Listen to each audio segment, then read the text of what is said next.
Hello, future cadets. I hope all of you are staying safe and studying hard. So, we are meeting for the second session of कल की मुजाहिदे SSB. ये वो श्रृंखला है that can ensure that you get recommended. It is a complete full-fledged SSB course, and believe me, if you are sincere with this series, it would give you that worthy tag of being a recommended candidate, as it has helped me and a lot of my fellow coursemates, and not only my coursemates but the many aspirants that I have mentored over the last 6 years.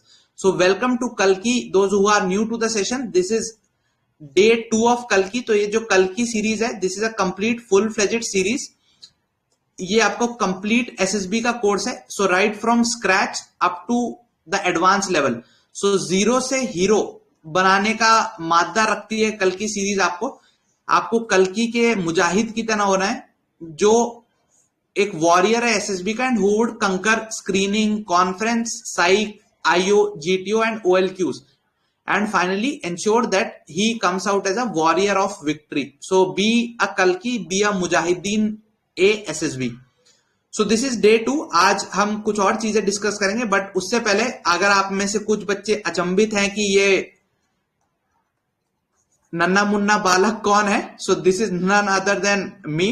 This is me back in my NDA days.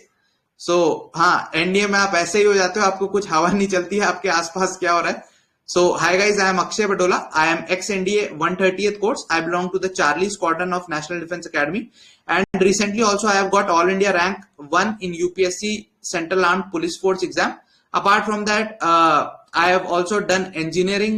I was fortunate enough to crack IIT JEE. But as any sane person, मतलब मेरी IIT में बहुत ऊपर rank नहीं थी. I was allotted somewhere around IIT Patna. So I decided कि यार NDA मतलब शुरू से ही पैशन था, तो I joined that. And for the last many years, I have been helping and mentoring aspirants to realize their vision of Vardi. So Vardi Shala is a step in that direction. So let's start with the SSB agenda for today. So today is day 2. If you haven't seen the previous part, I would urge you to go and watch that, because उसमें जो चीजें discuss की थी, they would be really implemented here. But अगर आपने अभी नहीं देखा था, just continue with this session, and after this session is ended, आप इसको जाके देख सकते हैं. सो आज का हमारा एजेंडा क्या है? Today basically we are dealing with OIR and we are dealing with a brief idea about PPDT.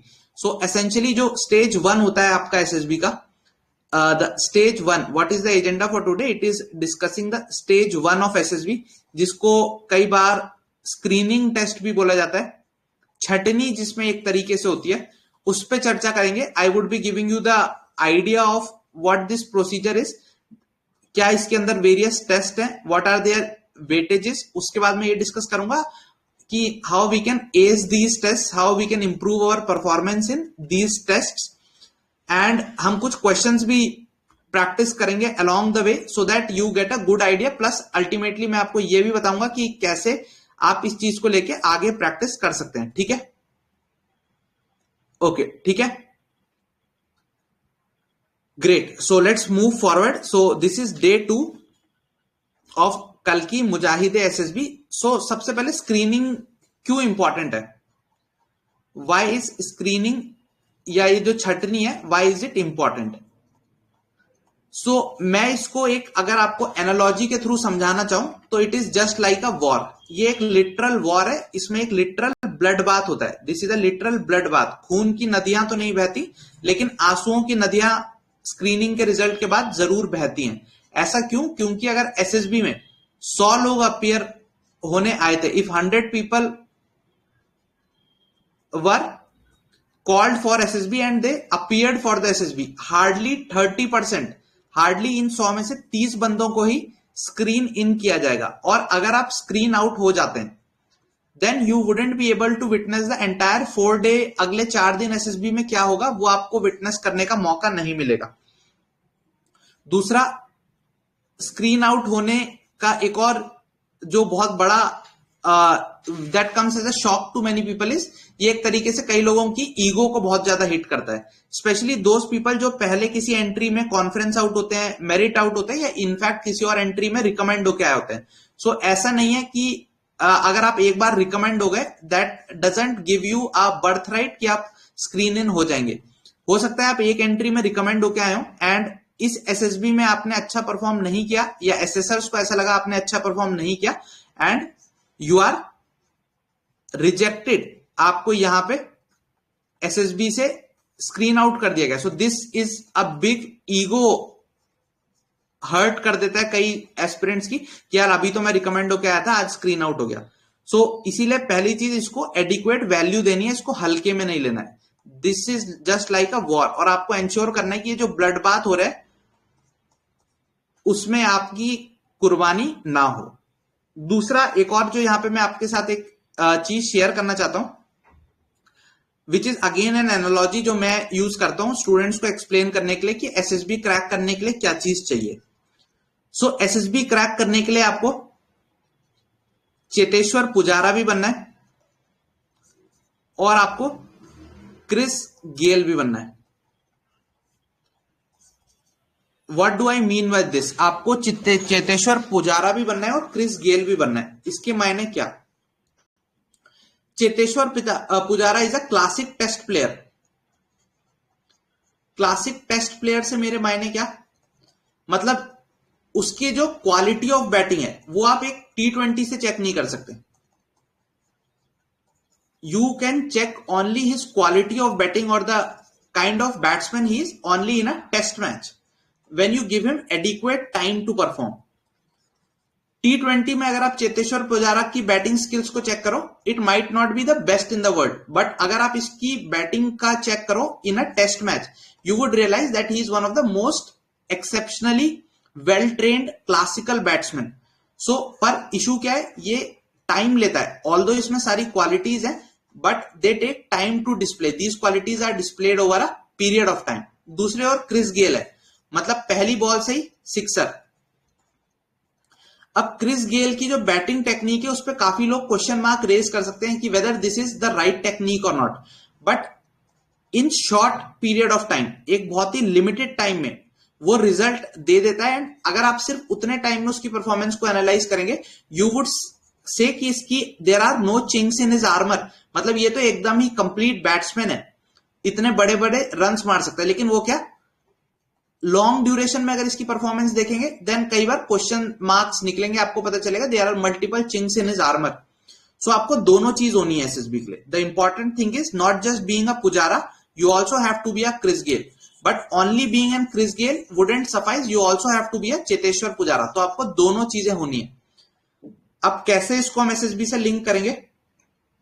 The idea is very simple. क्या, जो आपका स्क्रीनिंग का प्रोसेस है, कई बार ऐसा होता है ना कि कोई बंदा कहीं रिकमेंड हो गया और अगली एंट्री में स्क्रीन आउट हो गया, उसके पीछे क्या रीजन होता है? वो चेतेश्वर पुजारा तो है पर वो क्रिस गेल की स्किल्स नहीं दिखा पा रहा, क्योंकि जो स्क्रीनिंग है, अंडरस्टैंड दिस, 100 बच्चों को एसेस करना है, हार्डली 2 से 3 घंटे के अंदर उन्हें एसेस करना है। और एसएसएस को इतने सारे बच्चों को, मतलब 100 तो मैं जस्ट नंबर बोल रहा हूं, it is much more than 100, कई बार 400 तक भी पहुंच जाते हैं।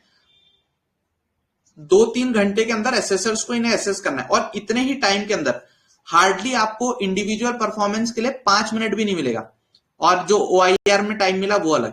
सो इन 5 मिनट के अंदर अंदर आपको एसेसर को वो क्विक स्नैपी अपनी स्किल्स दिखानी है, अपनी क्वालिटीज दिखानी है, दैट यू गेट स्क्रीन्ड इन। हो सकता है आपके अंदर 15 के 15 OLQs हो, उससे ज्यादा भी हो, बट अगर वो आप 5 मिनट के अंदर इन दैट क्विक स्पैन अगर वो स्किल सेट अपना नहीं डिस्प्ले कर पाए, देन हो सकता है आप स्क्रीन आउट हो जाओ, although you could have been one of the best players of the SSB game. ठीक है, सो अपने को क्रिस गेल बनना पड़ेगा अगर अपने को स्क्रीन इन होना है तो। इसीलिए आपने कई बंदे देखे होंगे जो मल्टीपल टाइम्स स्क्रीन इन हो जाते हैं, बट वो बहुत बार कॉन्फ्रेंस आउट हो जाते हैं। उसका इशू क्या आता है कि वो क्विकली, मतलब झटकों में तो इंप्रेस कर देते हैं, बट वो इंप्रेशन लॉन्ग लास्ट नहीं कर पाता, मतलब फेविकोल के जोड़ की तरह वो परमानेंट नहीं होता। उन्होंने यहां जो इंप्रेशन मारा वो तो चल गया, बट जब उनको over a sustained period of time evaluate किया गया, तो देन इट वाज फेल्ट कि यार there is ample scope of improvement. तो इसीलिए कई बंदे जो कई बार स्क्रीन आउट हो जाते हैं, बट सीधे आप देखते हो वो रिकमेंड होते हैं विथ वेरी हाई मार्क्स। तो क्यों? क्योंकि अब उनको अपना चेतेश्वर पुजारा का गेम और मैच की क्वालिटी दिखाने का मौका मिलता है। ठीक है, ओके, ठीक है। So this much is clear. Okay, ये चीज क्लियर हो गई। तो अपने को क्या बनना है? अपने को सिर्फ क्रिस गेल नहीं बनना, अपने को चेतेश्वर पुजारा भी बनना है और अपने को क्रिस गेल की क्वालिटीज भी लेके आनी है।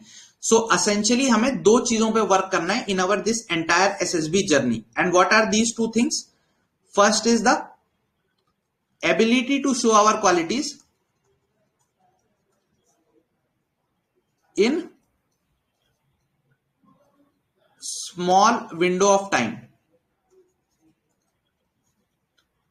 मतलब कैसे 2 सेकंड के अंदर आप अपनी सारी क्वालिटीज दिखा पाए, 2 मिनट के अंदर, 3 मिनट के अंदर, the qualities that can impress the assessors and ensure that you get screen in. Then second thing is sustained performance.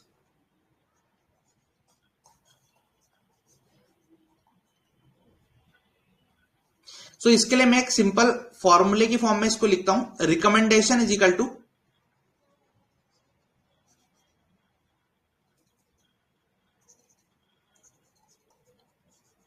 Initial thrust into sustained velocity. So yes, I am a science student, so bear with that. Recommendation ensure करने के लिए आपको initial thrust जितना ज्यादा होगा उतने ज्यादा chances है रिकमेंडेशन के। जितनी देर तक आप sustained display of those qualities across, remember जो फर्स्ट क्लास में हमने बात की थी, थॉट्स, वर्ड्स एंड एक्शंस में consistently if you are able to display these qualities with a sustained velocity, your chances of recommendation increase. तो fundamental फंडा याद रखना है, we have to be both Chris Gayle and we have to be Cheteshwar Pujara. Recommendation is directly proportional to your initial thrust times sustained velocity. तो screening में S करना है तो हमें क्रिस गेल बनना पड़ेगा। तो स्क्रीनिंग के टाइम पे हम किस मोड में आ जाएंगे? क्रिस गेल के मोड में आ जाएंगे। ठीक है, अब कैसे आ जाएंगे उसको थोड़ा डील करते हैं। सो what is stage 1? Essentially stage 1 के अंदर क्या क्या चीजें हैं?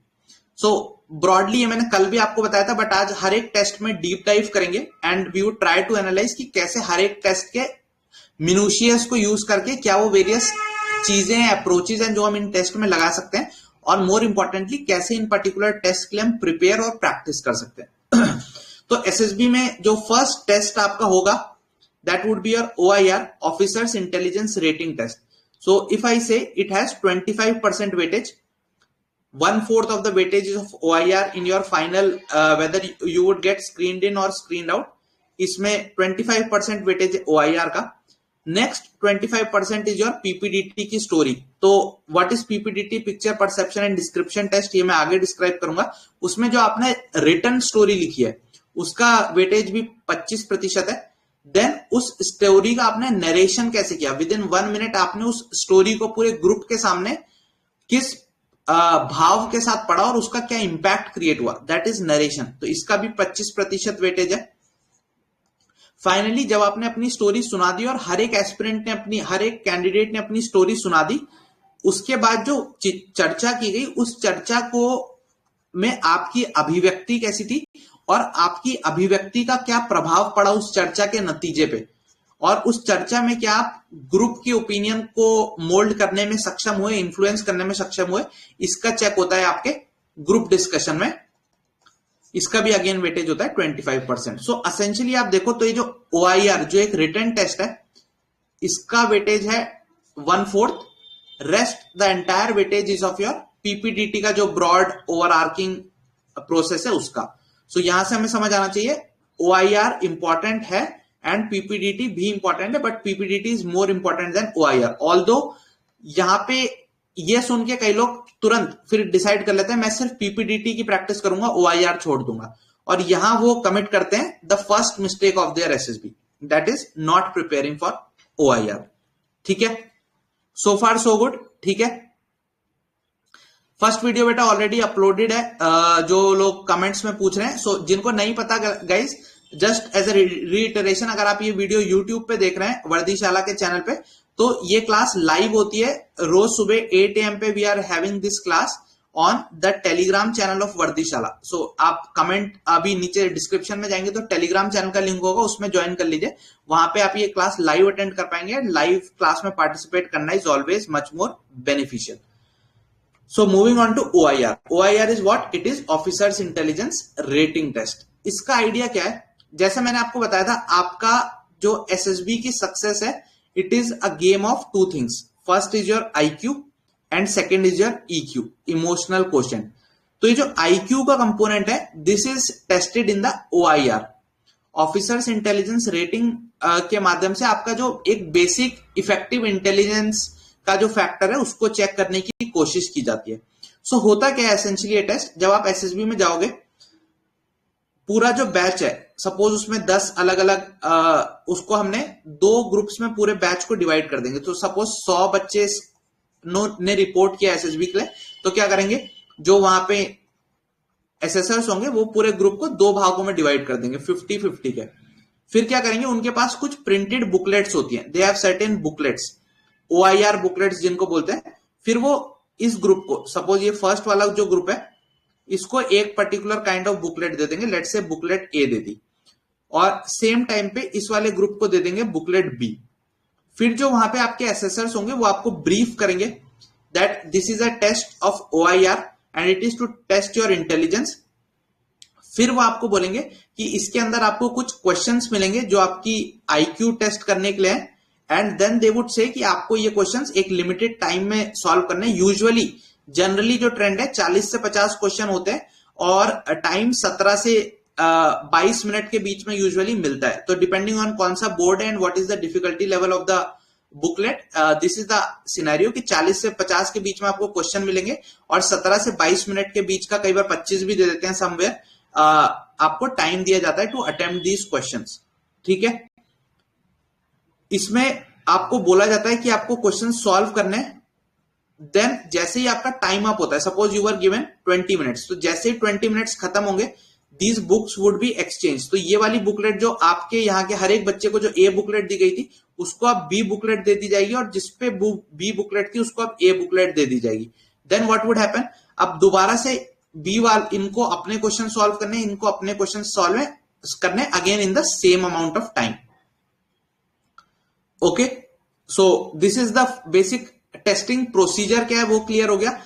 क्या होने वाला है, आपको सबसे पहले एक बुकलेट दी जाएगी, उस बुकलेट में 40 से 50 सवाल होंगे, लगभग 17 से 22 मिनट के बीच का आपको टाइम दिया जाएगा उन सवालों को सॉल्व करने के लिए। ठीक है,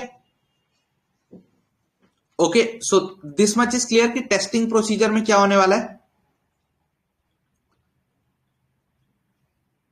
ओके, ठीक है, so this testing procedure is clear. अब आगे बढ़ते हैं। सो अब क्या होता है, देखो, अब व्हाट, ये तो सबको पता है कि टेस्टिंग प्रोसीजर क्या है। जिनको नहीं पता था उन्हें, because many first timers are also there, उनको भी पता लग गया। अब यहां पे आती है miss information and myth making. एक चीज होती है OIR 1 rating, OIR officers intelligence rating है ना, तो रेटिंग मतलब 1, 2, 3, 4, 5 ऐसे रेटिंग दी जाती है। अब क्या होता है, कई बार बच्चे इसी में पड़ जाते हैं कि मेरी रेटिंग कितनी आएगी। Again that is useless information. आपके ये इंफॉर्मेशन किसी काम की नहीं है कि आपकी रेटिंग कितनी आएगी। आपको सिंपल सा एक चीज याद करनी है कि यू हैव टू अटेम्प्ट 90% से ज्यादा question with more than 90% accuracy. यानी अगर 40 सवाल है तो आपको उसका 90% क्वेश्चन तो करने ही है। You have must try to do them. तो अगर 40 सवाल है तो उनमें से 36 क्वेश्चन करने का टारगेट करना है और उनमें से इंश्योर करना है कि 90% ऑफ द क्वेश्चन हमारे सही निकले। अगर आप इस सिंपल फंडे को टारगेट करेंगे, you don't have to care about OIR 1 rating again, that is why I am consciously not telling that, because again it would complicate the entire SSB process. तो आपको कोई बोलता है कि OIR 3 रेटिंग में भी कोई बंदा सेलेक्ट हुआ है, उसने PPDT में अच्छा किया, again that all is useless information. आपको असेसर नहीं बनना है, आपको रिकमेंडेड कैंडिडेट बनना है। ठीक है, so don't try to become and fall into that trap जो आजकल बाबा लोग घूमते हैं और ये फिर OIR रेटिंग समझाने लगता है। That is not important for you. ठीक है, that is why I specifically mentioned this. ठीक है, दूसरा, कई लोग कहते हैं कि सर गैस वर्क करना चाहिए। इंटेलिजेंट गेस वर्क का चाहिए, don't go for blind guesses, you can do intelligent guesses, यानी if you are able option and if you are able to eliminate two options, then I would say go for the kill, attempt that question.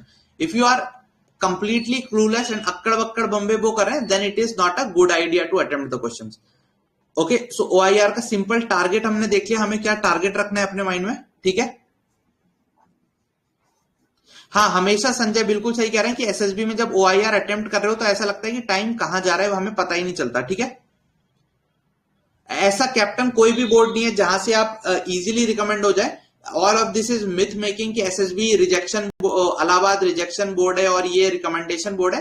There is nothing like that. Again that is all, वो अंगूर खट्टे हैं वाली बात हो जाती है। जो जहां से रिजेक्ट हो जाता है वो उसको टफ बना देता है और जो जहां से रिकमेंड हो जाता है वो उसको इजी बना देती है। तो हमें इन सब, अगेन अंडरस्टैंड दैट ये सब जो नॉइज है मार्केट में, we don't have to fall into all those noise. हमें सिर्फ जो चीज बताई जा रही है उस पर फोकस करना है, ठीक है।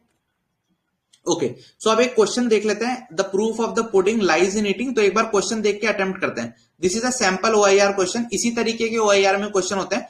इनको हम फ्यूचर सेशंस में टेलीग्राम में काफी सारे प्रैक्टिस सेशंस करेंगे, उनमें हम इन सभी को रियल टाइम में प्रैक्टिस करेंगे। आज तो मैं जस्ट आपको एक फ्लेवर देना चाह रहा हूं OIR टेस्टिंग का कि किस तरीके के क्वेश्चन आते हैं। तो एसएसबी का जो OIR टेस्टिंग है इसमें ब्रॉडली दो काइंड ऑफ क्वेश्चन है। First is your verbal reasoning, जिसके एग्जाम्पल ये हैं, these questions are example of verbal reasoning. इसमें आपके वेरियस काइंड्स ऑफ क्वेश्चन आएंगे जो लैंग्वेज बेस्ड होते हैं, जैसे डायरेक्शन सेंस का क्वेश्चन है, ब्लड रिलेशंस का क्वेश्चन है, रीडिंग कॉम्प्रिहेंशन का क्वेश्चन है, स्पेलिंग के क्वेश्चन है। इस तरीके के काफी सारे क्वेश्चन है। इनको जब फ्यूचर सेशंस OIR के प्रैक्टिस करेंगे तब various types of OIR question हम प्रैक्टिस करेंगे डिटेल में, टेलीग्राम पे जो प्रैक्टिस करेंगे। दूसरा, एक और जो टाइप ऑफ OIR क्वेश्चन आते हैं, that is non verbal reasoning. Non verbal reasoning में वो आपको वेरियस इमेजेस दिखाएंगे और पूछेंगे इनमें से कौन सी ऑड वन आउट इमेज है, इनमें से कौन सी इमेज के बाद नेक्स्ट इमेज कौन सी आनी चाहिए। इस अगर एक पर्टिकुलर इमेजेस का सीक्वेंस है तो यहां पे कौन सी इमेज आएगी जो इसको फिलफिल करेगी। दिस काइंड्स ऑफ जो स्पेशल रीजनिंग होती है उसके जो क्वेश्चन होते हैं, they are non verbal reasoning के क्वेश्चन, ठीक है। इसके अलावा वर्बल में कुछ एप्टीट्यूड के simple numericals based question, time speed distance type के क्वेश्चन भी आ जाते हैं। सो बहरहाल let's attempt the first question now.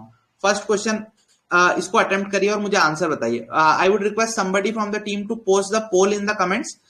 जो हमारा कमेंट सेक्शन है टेलीग्राम का, वहां पे एक पोल पोस्ट कर दीजिए ताकि देख पाए कितने साथी किस क्वेश्चन को अटेम्प्ट कर रहे हैं, ठीक है। ओके, ठीक है। हाँ बेटा, मैं जानता हूं ना, मैं इसीलिए बोला कि वो यूट्यूब पे जो फैलाई रखी है गंद की OIR 3 रेटिंग में भी हो जाएगा, ये भी हो जाएगा। We are there to be the best. Understand, कल की क्लास में क्या बोला था, शी सेलेक्ट्स द बेस्ट। तो why do you have to be an OIR 3? Why not be the best?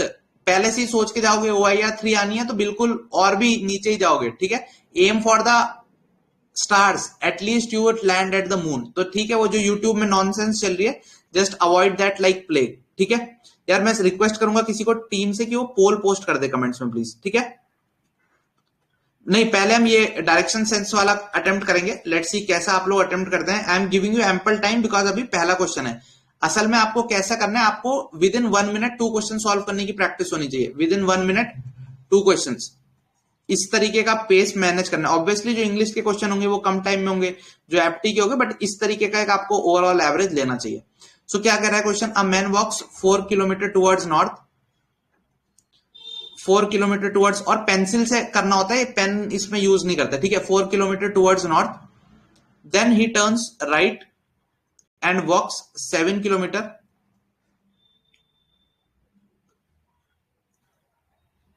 okay, then he turns right and walks 7 kilometer. Just let me change the pen. Okay, so he walks then 7 kilometer, and then again he turns right and walks 4 kilometer, and then he turns left and walks 9 kilometer, and then he turns left and walks 4 kilometer, and then he turns right and walks 6 kilometer, and then he turns again right and walks 4 kilometer. So आपको बताना है पहली चीज starting point से कितना दूर है, and then you have to tell कि किस डायरेक्शन में वो है from the starting point. Okay, so देखते हैं कितने बच्चे इसका सही जवाब दे पाते हैं। सो देखो डायरेक्शन तो क्लियर है, सबको दिख रहा है। Which is this direction? It is east direction. Distance कितना है? This is 7, this is 9 and this is 6। So 6 + 6 12 + 1 13, 13 + 9 22। So 22 kilometre east. क्या किसी ऑप्शन में दिख रहा है? सो यस, बी ऑप्शन में हमें दिख रहा है। इसको हम एक और चीज पे कर सकते थे, क्योंकि यहाँ ऑप्शंस में डायरेक्शन अलग अलग है। सो जस्ट बाय अंडरस्टैंडिंग कि ईस्ट आ रहा है, हमें नंबर कैलकुलेट करने की जरूरत नहीं थी। We could have directly mark. तो again rather than finding the total, just हम डायरेक्शन के बेसिस पे भी ऑप्शंस को देख के ही आंसर मार्क कर सकते थे। अगेन यहाँ पे आपने प्रीशियस 10 सेकंड बचा लिए होते, you wouldn't have needed to add. तो इसी तरीके से सेकंड बूंद बूंद से घड़ा बसता है, तो ऐसे ही आपको इसमें अपना टाइम को भी सेव करना चाहिए। ये सब मैं इतनी डेप्थ में क्यों बता रहा हूं? ताकि आपको कोई प्रेशर ना आए आगे से, ठीक है? मतलब कल को कोई प्रेशर आए आप पे कि कैसे करनी है, ये चीज आपने कर ली, समझ लो आपने पूरी एसएसबी की क्लासेस कर ली। You don't need anything else apart from जो इसमें डिस्कस किया जा रहा है। थॉट प्रोसेस भी वो बता रहा हूं कि how you can save those seconds. Next, ये तो बहुत ही डायरेक्ट क्वेश्चन होते हैं, बनते हैं तो बनते हैं, otherwise you cannot do much about it. आपसे पूछा है इनकरेक्टली। यहां पे कई बार बच्चे गलती करते हैं कि इनकरेक्ट है या करेक्ट है, इस पे फोकस नहीं करते। सो हमेशा इनकरेक्ट या नॉट या जो भी है उसको इस तरीके से बॉक्स में कर देना मेंटली अपने, या पेंसिल से उसमें हल्का सा कर पाओ तो, जस्ट टू अंडरस्टैंड कि आप गलत मार्क ना करो। तो इनकरेक्ट पूछा गया, तो ये सही है। Separate, success, ordinance. ऑर्डिनेंस की स्पेलिंग क्या होती है? आई होता है ऑर्डिनेंस की स्पेलिंग में, ठीक है? अच्छा, ऑर्डिनेंस होता क्या है? कोई मुझे कमेंट करके बताना, what do we mean by ordinance. English भी चेक कर लेते हैं आपकी। What do we mean by ordinance? देखो ऑर्डिनेंस दो तरीके की चीजें। एक होता है आयुध गृह, जहां पे वेपन्स होते हैं, तो उसको भी ordinance factory, ordinance board of India आप सभी ने सुना होगा, ठीक है? So that is ordinance. एक और ऑर्डिनेंस दूसरा होता है, वो क्या होता है? जो प्रेसिडेंट और गवर्नर निकालते हैं, तो दोज आर ऑल्सो ऑर्डिनेंसेस। तो ऑर्डिनेंस भी दो तरीके के होते हैं, ठीक है? अब ऐसे words that have similar sound but have different meaning, उनको क्या चीज बोला जाता है? मुझे कमेंट करके बताना। मैं देखता हूं कितने हमारे स्टूडेंट सही में अच्छे से पढ़ाई करते हैं। मुझे कमेंट करके बताना वो वर्ड्स जिनकी साउंड सेम होती है बट मीनिंग अलग अलग होता है, स्पेलिंग अलग अलग होती है, उन वर्ड्स को व्हाट डू वी कॉल? देखता हूं कितने साथी इसका सही जवाब दे पाते हैं। कमेंट करके बताना इसका आंसर आप लोगों को, ठीक है? सो एक क्वेश्चन ही आ गया। तो ओआईआर का ये जो वर्बल रीजनिंग के कुछ सवाल है हमने देखे। वर्बल में इस तरीके से रीडिंग कॉम्प्रिहेंशन भी होता है। तो रीडिंग कॉम्प्रिहेंशन का सिंपल तरीका क्या है? एक बार आप ब्रॉड ऊपर ऊपर से देख लो कि अच्छा डियर्स को लेके कुछ कुछ लोकेशंस की बात की है, कुछ डेट दी हुई है और स्पीसीज दी हुई है, बस इतना ही देखा मैंने, इसको पूरा पढ़ा ही नहीं। अब मैं सीधे क्वेश्चंस पे जाऊंगा, फिर देखूंगा क्वेश्चंस क्या है। कि red deer in Britain Scotland में है, रेड डियर को लेके, इंटरब्रीड को लेके कोई क्वेश्चन है, तो रेड डियर पे मुझे फोकस करना है, जहां पे लोकेशन आएंगी उन पे फोकस करना है, इंटरब्रीडिंग पे फोकस करना है और इनकी लोकेशन पे फोकस करना है। तो मेरे को दिमाग में अब क्या आना चाहिए? मैंने पैराग्राफ देखा, ब्रॉड आइडिया लिया, क्वेश्चन देखा, अच्छा रेड डियर होना चाहिए वहां पे, इंटरब्रीडिंग की बात होनी चाहिए वहां पे, और कुछ कुछ ब्रिटेन और कंट्रीज की बात होनी चाहिए। सो ये सब मेंटली होना चाहिए मेरे माइंड में। ऐसा नहीं कि पहले पैसेज पढ़ूं पूरा का पूरा फिर क्वेश्चन देखूं, नहीं, ओवरव्यू लिया पैसेज का देन क्वेश्चन लिया, क्योंकि अब जब हम पैसेज को इलेबोरेटली पढ़ेंगे हमें एक अच्छा खासा आइडिया होगा कि what are the kind of questions that are expected, और हम उनको इजीली आइडेंटिफाई कर पाए, ठीक है? बिल्कुल, एक्सपेंस, एक्सपेंस, ये सभी होमोफोन, बिल्कुल ठीक है। Wait and weight, all these are examples of such kind of words only, ठीक है? अब क्या बोलते हैं उन्हें आप मुझे क्लास के एंड में बताओगे, ठीक है? तो अब क्वेश्चन अटेम्प्ट करते हैं। Let's start with the first question. तो पैसेज पढ़ लिया सबने फटाफट से, जिन्होंने नहीं पढ़ा क्विकली पढ़ लो। There are 7 species of deer living in Britain. Red deer, roe deer are native species. Fallow deer were introduced by Romans, have been joined by 3 other non-native species, Sika MC, water deer which have escaped from parks. In addition, herd of reindeer established in Scotland. Most of red deer in Britain are found in Scotland, but there are significant wild in south and ye. Red deer can interbreed with introduced Japanese Sika, and in some areas hybrids are common. Okay. So all of the red deers in Britain are found in Scotland. This is false. क्यों? देखो हमने यहीं पे देखा था ना अभी, most of the red deers in Britain are found in Scotland. Most पाए जाते हैं, ज्यादातर पाए जाते हैं, but not all. Significant wild population भी है। सो दिस इज फॉल्स, ठीक है? Red deer can interbreed with fallow deer. Red deer can interbreed with the introduced Japanese sika and in some areas hybrids are common. तो ये तो बोल रहा है कि जापानीज सीका के साथ कर सकते हैं, बट ये नहीं बोल रहा कि फेलो डियर के साथ कर सकते हैं, लेकिन वो ये भी नहीं बोल रहा कि नहीं कर सकते हैं। So answer would be can't say. We cannot say whether it can interbreed और not, because it is neither saying it does, neither it is showing it does not does. ठीक है। Finally fellow deer is not native to Britain. So हमने देखा था fellow deer were introduced by Romans and since the 17th century have been joined by 3 other non native species. ठीक है। सो हमने देखा था फर्स्ट सेंटेंस में लिखा है red deer and roe deer are native species. So fallow deer is not native to Britain, so this would be false.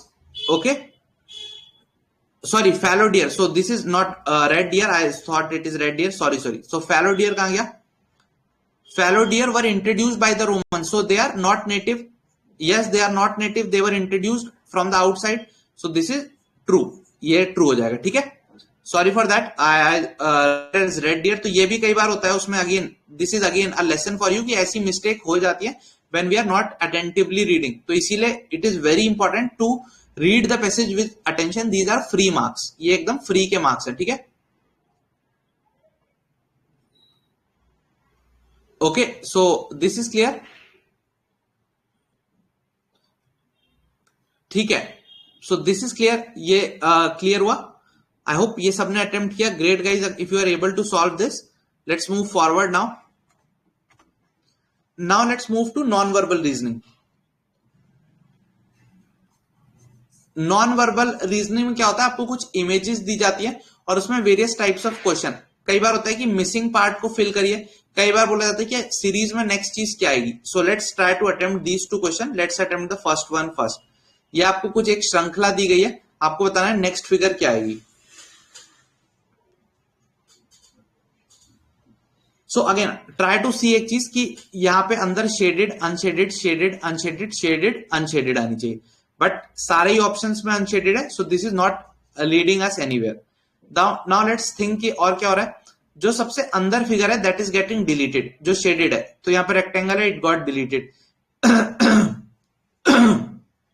Excuse me, इसमें जो सर्किल था इट गॉट डिलीटेड, इसमें जो ट्राइंगल था अंदर इट गॉट डिलीटेड, तो इसमें जो सर्किल है it would get deleted and बचेगा क्या, ट्राइंगल। तो अंदर ट्राइंगल आना चाहिए, तो इसमें ट्राइंगल है, इसमें ट्राइंगल है। वी हैव ट्राइंगल इन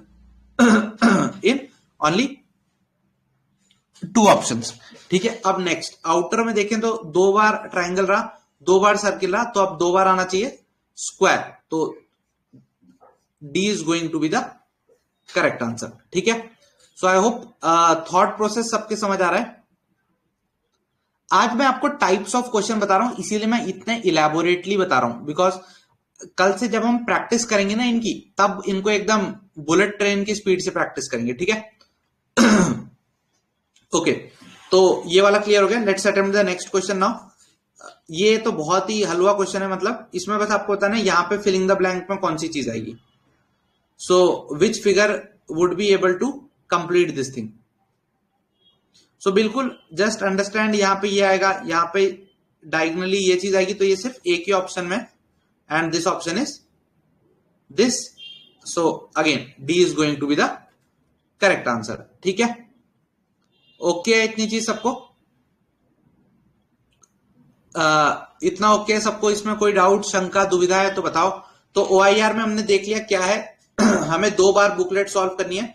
पहली बार जब बुकलेट मिलेगी 40 से 50 सवाल होंगे, 17 से 22 मिनट के बीच का टाइम होगा। टाइप ऑफ क्वेश्चन हमने देख लिए, इस तरीके के और रीजनिंग के सवाल होंगे उसमें, both verbal and non verbal reasoning आएगी। कुछ सैंपल देके इवेंचुअली अब इन पे हम खूब सारे, मतलब इसका पेपर लीक है, OIR का paper is leak, you already know the paper. आप टेलीग्राम चैनल पे जाओगे, पीडीएफ पड़ी हुई है इनकी, पूरी की पूरी हमने पीडीएफ डाली हुई है जो OIRs में आते हैं, बस आपको उनको प्रैक्टिस करके जाना है and you are good to. मतलब इसमें 90% क्वेश्चन विथ 90% एक्यूरेसी सॉल्व करना is completely in your hand. तो वो जो कल हमने पिरामिड देखा था ना कि things which are in your control, OIR का रिजल्ट इज 100% योर कंट्रोल। तो कल को अगर आप मुझे SSB से आके बोलते हो सर मैं OIR की वजह से रिकमेंड नहीं हो पाया, दैट वुड मीन कि यार एफर्ट तुम्हारे एंड पे, तुमने एफर्ट में कमी रही, अगली बार एफर्ट बढ़ाना है, because OIR is completely in our hands. ठीक है, but still sorry, I have a bad throat today, but anyways, ठीक है, बियर विद इट, ठीक है। बिल्कुल पारुल बोल रहे हैं, रिटर्न से पहले एसएसबी का डर गायब हो गया आपकी क्लास से, अब रिटर्न भी सही जाएगा। रिटर्न तो बिल्कुल सही जाना, रिटर्न की तो चिंता अपने को करनी नहीं है, क्योंकि जीके का मसीहा कैप्टन तिरंगा जो कंप्लीट कवरेज करेगा आपके जीके के कोर्स का, कंप्लीट क्रैश कोर्स होगा एक तरीके से आप समझ लो, जो सारे सब्जेक्ट्स हैं जीके के, उसका जो मोस्ट इंपॉर्टेंट कंटेंट है सारे टॉपिक्स का, वो हम कवर करेंगे। And again just like all our initiatives, it is also free monetarily, तो इट वुड बी स्टार्टिंग सून। जिन्होंने पहले कैप्टन तिरंगा किया है दे नो इसकी क्वालिटी क्या है, and this time also we are going live, but again that would be feasible अगर एडिक्वेट नंबर में स्टूडेंट्स इसको सपोर्ट करें, because it takes a lot of effort to create that content. I have to again go back to my own notes जो मैंने बनाए थे during my preparation and bring out the best for the series. तो captain Tiranga is going to start most likely इस week से पहले this weekend से पहले we are planning to start it, but again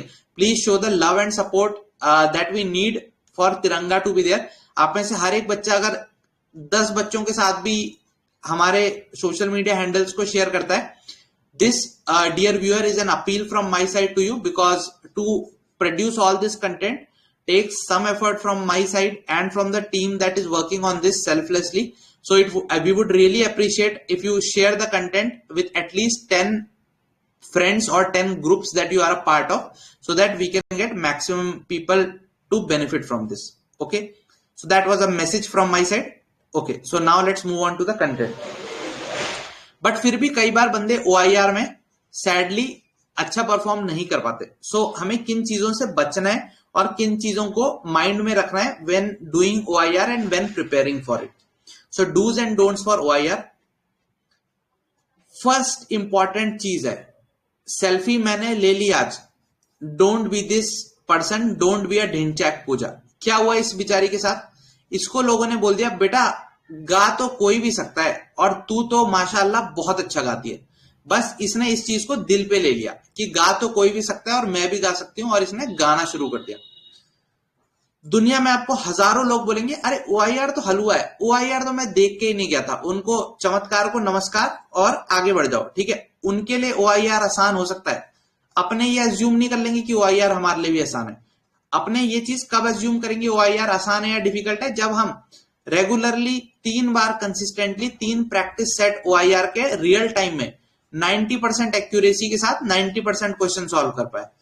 अगर हम ऐसा कर ले रहे हैं तब हम अपने दिल को बोल सकते हैं हाँ ऑल इज वेल, OIR अच्छा है अपना। लेकिन किसी और ने बोल दिया, पड़ोसी के बेटे ने बोल दिया कि OIR आसान है और वो तो मैं बिना प्रैक्टिस के धुएं में उड़ाया था OIR, तो उसको चमत्कार को नमस्कार करके आगे बढ़ जाना चाहिए। डोंट बी अ ढिंचैक पूजा, वरना तो वही होगा जो ढिंचैक पूजा के साथ होता है कि फिर SSB के बाद आपको अपना कमेंट सेक्शन ऑफ करना पड़ जाएगा। ठीक है, so don't be a Dhinchak Pooja, don't be over confident. किसी और के लिए OIR आसान है दैट डजंट मीन वो आपके लिए भी आसान होगा। Believe only what you do. अगर आप प्रैक्टिस में इतना स्कोर कर पा रहे हैं देन ओनली बिलीव कि OIR आपके लिए आसान है। So don't be over confident, don't believe what everyone else say, do it on your own. Okay, next important चीज जो है that is practice and not having a plan. So plan and practice both are very very important for OIR. तो OIR की practice कहां से करनी है, जैसे मैंने बताया OIR का पर्चा ऑलरेडी लीक हो चुका है, पेपर लीक है OIR का। टेलीग्राम चैनल पे जाओगे वहां आपको एंटायर रियल OIR में जैसे क्वेश्चन आए हैं उन्हीं की OIR बुकलेट से इंस्पायर्ड क्वेश्चन मिल जाएंगे। Just download those PDFs, practice with a stop watch. ऐसा नहीं कि फिर एक ही घंटा लेके बैठे हैं, शुरू में थोड़ा टाइम लो, बट इवेंचुअली जब SSB 10 दिन दूर है, 1 हफ्ता दूर है, practice with a stop watch beside you. Stop watch on करो, एनालाइज करो कि टाइम कहां जा रहा है, किस तरीके के क्वेश्चंस में आप ज्यादा टाइम वेस्ट कर रहे हो। दूसरा, have a plan. What do I mean when I से हैव अ प्लान, मतलब पेपर को आपको पार्ट्स में अटेम्प्ट करना है। जो पार्ट आप देखते ही सॉल्व जो क्वेश्चन कर सकते हो, attempt them in the first go. जैसे ये वोकैब का क्वेश्चन था, स्पेलिंग वाला क्वेश्चन, ये you can just read it and attempt. दूसरा वो रीडिंग कॉम्प्रिहेंशन का क्वेश्चन था, एक बार में पढ़ के सॉल्व हो जाएगा, you don't have to move pen. तो फर्स्ट स्टेज में वाले क्वेश्चंस करिए जिनमें आपको पेन मूव नहीं करना, जस्ट क्वेश्चन देखा आंसर हमें पता चल रहा है। एनालॉजीज के क्वेश्चन होंगे कि ये इस टू ये है, अगर सपोज एनालॉजी का आ गया कि Delhi is to India, then let's say Islamabad is to what, तो ऐसा जो एनालॉजी का क्वेश्चन आ गया जिनमें आपको कुछ सोचना नहीं है, you just have to attempt those question, उनको फर्स्ट राउंड में। देन सेकेंड राउंड में वो वाले टाइप ऑफ क्वेश्चंस जिनको आपने ऑलरेडी प्रैक्टिस किया है। सो एक पर्टिकुलर काइंड ऑफ क्वेश्चंस आपने पहले से प्रैक्टिस करे हुए हैं, सपोज कोई इसमें क्वांट्स का क्वेश्चन आ गया, टाइम स्पीड डिस्टेंस का आ गया और आपने उस तरीके की चीज पहले प्रैक्टिस की है, या डायरेक्शन सेंस का आ गया, आपने पहले प्रैक्टिस किया है, go for those question. Third stage में वो क्वेश्चन करना है जिस तरीके का एकदम ही न्यू वेराइटी का क्वेश्चन आ गया, आपने पहले कभी देखा नहीं था, सो वो हमें लास्ट के राउंड के लिए छोड़ना है। So we have to have a plan, because if you are not having a plan then you are preparing to actually fail. So पहली चीज क्या करना है, प्रिपेयर करना है, बिकॉज अगर आप प्रिपेयर ही नहीं कर रहे, you are actually preparing for what, to ensure your failure. अगर आप आज प्रिपेयर नहीं करके जाएंगे OIR के लिए, तो आप प्रिपेयर तो कर रहे हैं लेकिन किस चीज के लिए कर रहे हैं, अपने फेलियर के लिए। इसके अलावा किसी को एकदम कॉन्सेप्ट्स में रीजनिंग की दिक्कत है, because essentially OIR is reasoning, तो OIR के अगर किसी को कॉन्सेप्ट्स में ही दिक्कत है रीजनिंग के, तो मैं उनको एक बुक सजेस्ट करूंगा, BS सिजवाली की एक शायद अरिहंत पब्लिकेशंस की बुक है, ऑनलाइन PDF और बुक्स जगह बुक स्टोर्स पे भी आपको अवेलेबल होगी, जहां से भी आप लेना चाहो देख सकते हो, BS सिजवाली की बुक देख सकते हो। It is very very good for improving your reasoning ability, काफी अच्छे से रीजनिंग एबिलिटी इंप्रूव करने के लिए अच्छी किताब है और बहुत ही बेसिक से इसमें चीजों को समझाया गया है। So you can go for BS Sijwali, otherwise RS Agarwal the all time popular guide to reasoning is also there, you can go for that. So जिनको बुक की जरूरत है कि सर कहां से ये चीजें सीखें, you can learn from them. OIR आपको तृप्ति, यही जो टेलीग्राम चैनल है इसमें आप ऑलरेडी PDFs में जाओगे तो काफी सारे स्टूडेंट्स ने PDF शेयर की हुई है, ठीक है। डाइस क्वेश्चन में जिनको इशू आता है, तो आई वुड एडवाइस ये जो BS सिजवाली है ना, इसमें क्यूब्स एंड डाइस का एक चैप्टर है, काफी अच्छे से इसमें इन्होंने बताया हुआ है कि what are the various rule, अगर 3 इमेजेस होंगी तो कैसे करना है, प्लस अगर पेंटेड वाले सवाल आ गए तो कैसे करना है कि क्यूब की इतनी साइड पेंटेड है। So just have a look at that, ठीक है। सो डोंट वरी, जिनको पर्टिकुलर सेट ऑफ क्वेश्चंस में दिक्कत आती है ना, मैं पूरे के पूरे प्रैक्टिस सेट हम प्रैक्टिस करेंगे। We would be practicing entire OIR sets in Telegram, तो we wouldn't do that on YouTube, because YouTube में आप लाइव पार्टिसिपेट नहीं कर पाएंगे, बट टेलीग्राम में हम क्विज के माध्यम से वीडियो में क्वेश्चन चलेगा और यहाँ पे आपको पोल में क्वेश्चन आएगा, ताकि आप रियल टाइम में पेपर को अटेम्प्ट कर पाओ और सीख पाओ कि कैसे पेपर को अटेम्प्ट करना है। So that all we would be doing on Telegram, ठीक है। ओके, ठीक है। So this is clear. नहीं, कैटेगराइज अंकुश आपको मेंटली करना है, you don't have to just, जैसे आप फर्स्ट राउंड में आए तो जस्ट मार्क दोस क्वेश्चन। अब कोई टाइम स्पीड डिस्टेंस का आ गया और पहली नजर में लग रहा है कि लंबा क्वेश्चन है, just don't read the entire question, move to those जो तुरंत सॉल्व हो जा रहे हैं। GTO विदाउट कोचिंग हो सकता है सिद्धार्थ, ठीक है। ओके, डॉट क्वेश्चन भी हर एक टाइप के डॉट क्वेश्चन तो आप FCAT के अभी यार इसमें ही देके आए होगे अपने अभी वाली स्टेज में। नेक्स्ट इंपॉर्टेंट चीज जो है, जो एक आपको, सो मैंने बुक बता दी, प्रैक्टिसिंग की वैल्यू बता दी, एक और इंपॉर्टेंट चीज जो बहुत इंपॉर्टेंट है, that is like if I were to say, जिसकी वजह से काफी सारे स्टूडेंट्स OIR में अच्छा नहीं परफॉर्म कर पाते। Just let me put the charger, यार लैपटॉप की battery is going to end, so just let me put the charger. Okay, so I have put it down.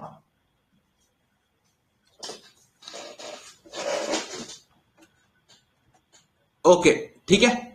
So अब फाइन है, I guess अब battery का issue नहीं है, हाँ अब नहीं है। So battery is there. हाँ, तो मैं क्या बोल रहा था कि जो टाइम का सीन है, मोस्ट इंपॉर्टेंट चीज क्या है, टाइम। मतलब OIR के सवाल ऐसे हैं, अगर मैं आपको 4 घंटे, all of you would be able to solve it, मतलब आप में से हार्डली कोई ऐसा होगा जो पेपर को सॉल्व नहीं कर पाएगा। मतलब मोर देन 90% पेपर तो हर कोई सॉल्व कर लेगा, provided you have time. The only thing that is at premium is the scarcity of time. OIR में आप you are so hard pressed for time, मतलब आपको पता ही नहीं चलेगा। आप सोचोगे अरे 2 सेकंड पहले तो पेपर बटा था यार और अभी टाइम खत्म हो गया। इसीलिए मैंने जो वो 3 स्टेप सॉल्विंग बोली है, that becomes very helpful, because आप फर्स्ट राउंड में गए एंड तक, then you move back from the last question again to the first question and then you move third time from the first end to, तो पहले question से आप last question तक गए, सपोज फर्स्ट से 40 तक गए, फर्स्ट राउंड मारा, अब 40 से बैकवर्ड्स मूव करें सेकेंड राउंड के क्वेश्चन के लिए, एंड फाइनली थर्ड राउंड। ठीक है, बिल्कुल एम के जो मसाला दिया जा रहा है आपको, ये 14 डेज एसएसबी अगर आपकी है तो आपके लिए एनफ होगा। ठीक है,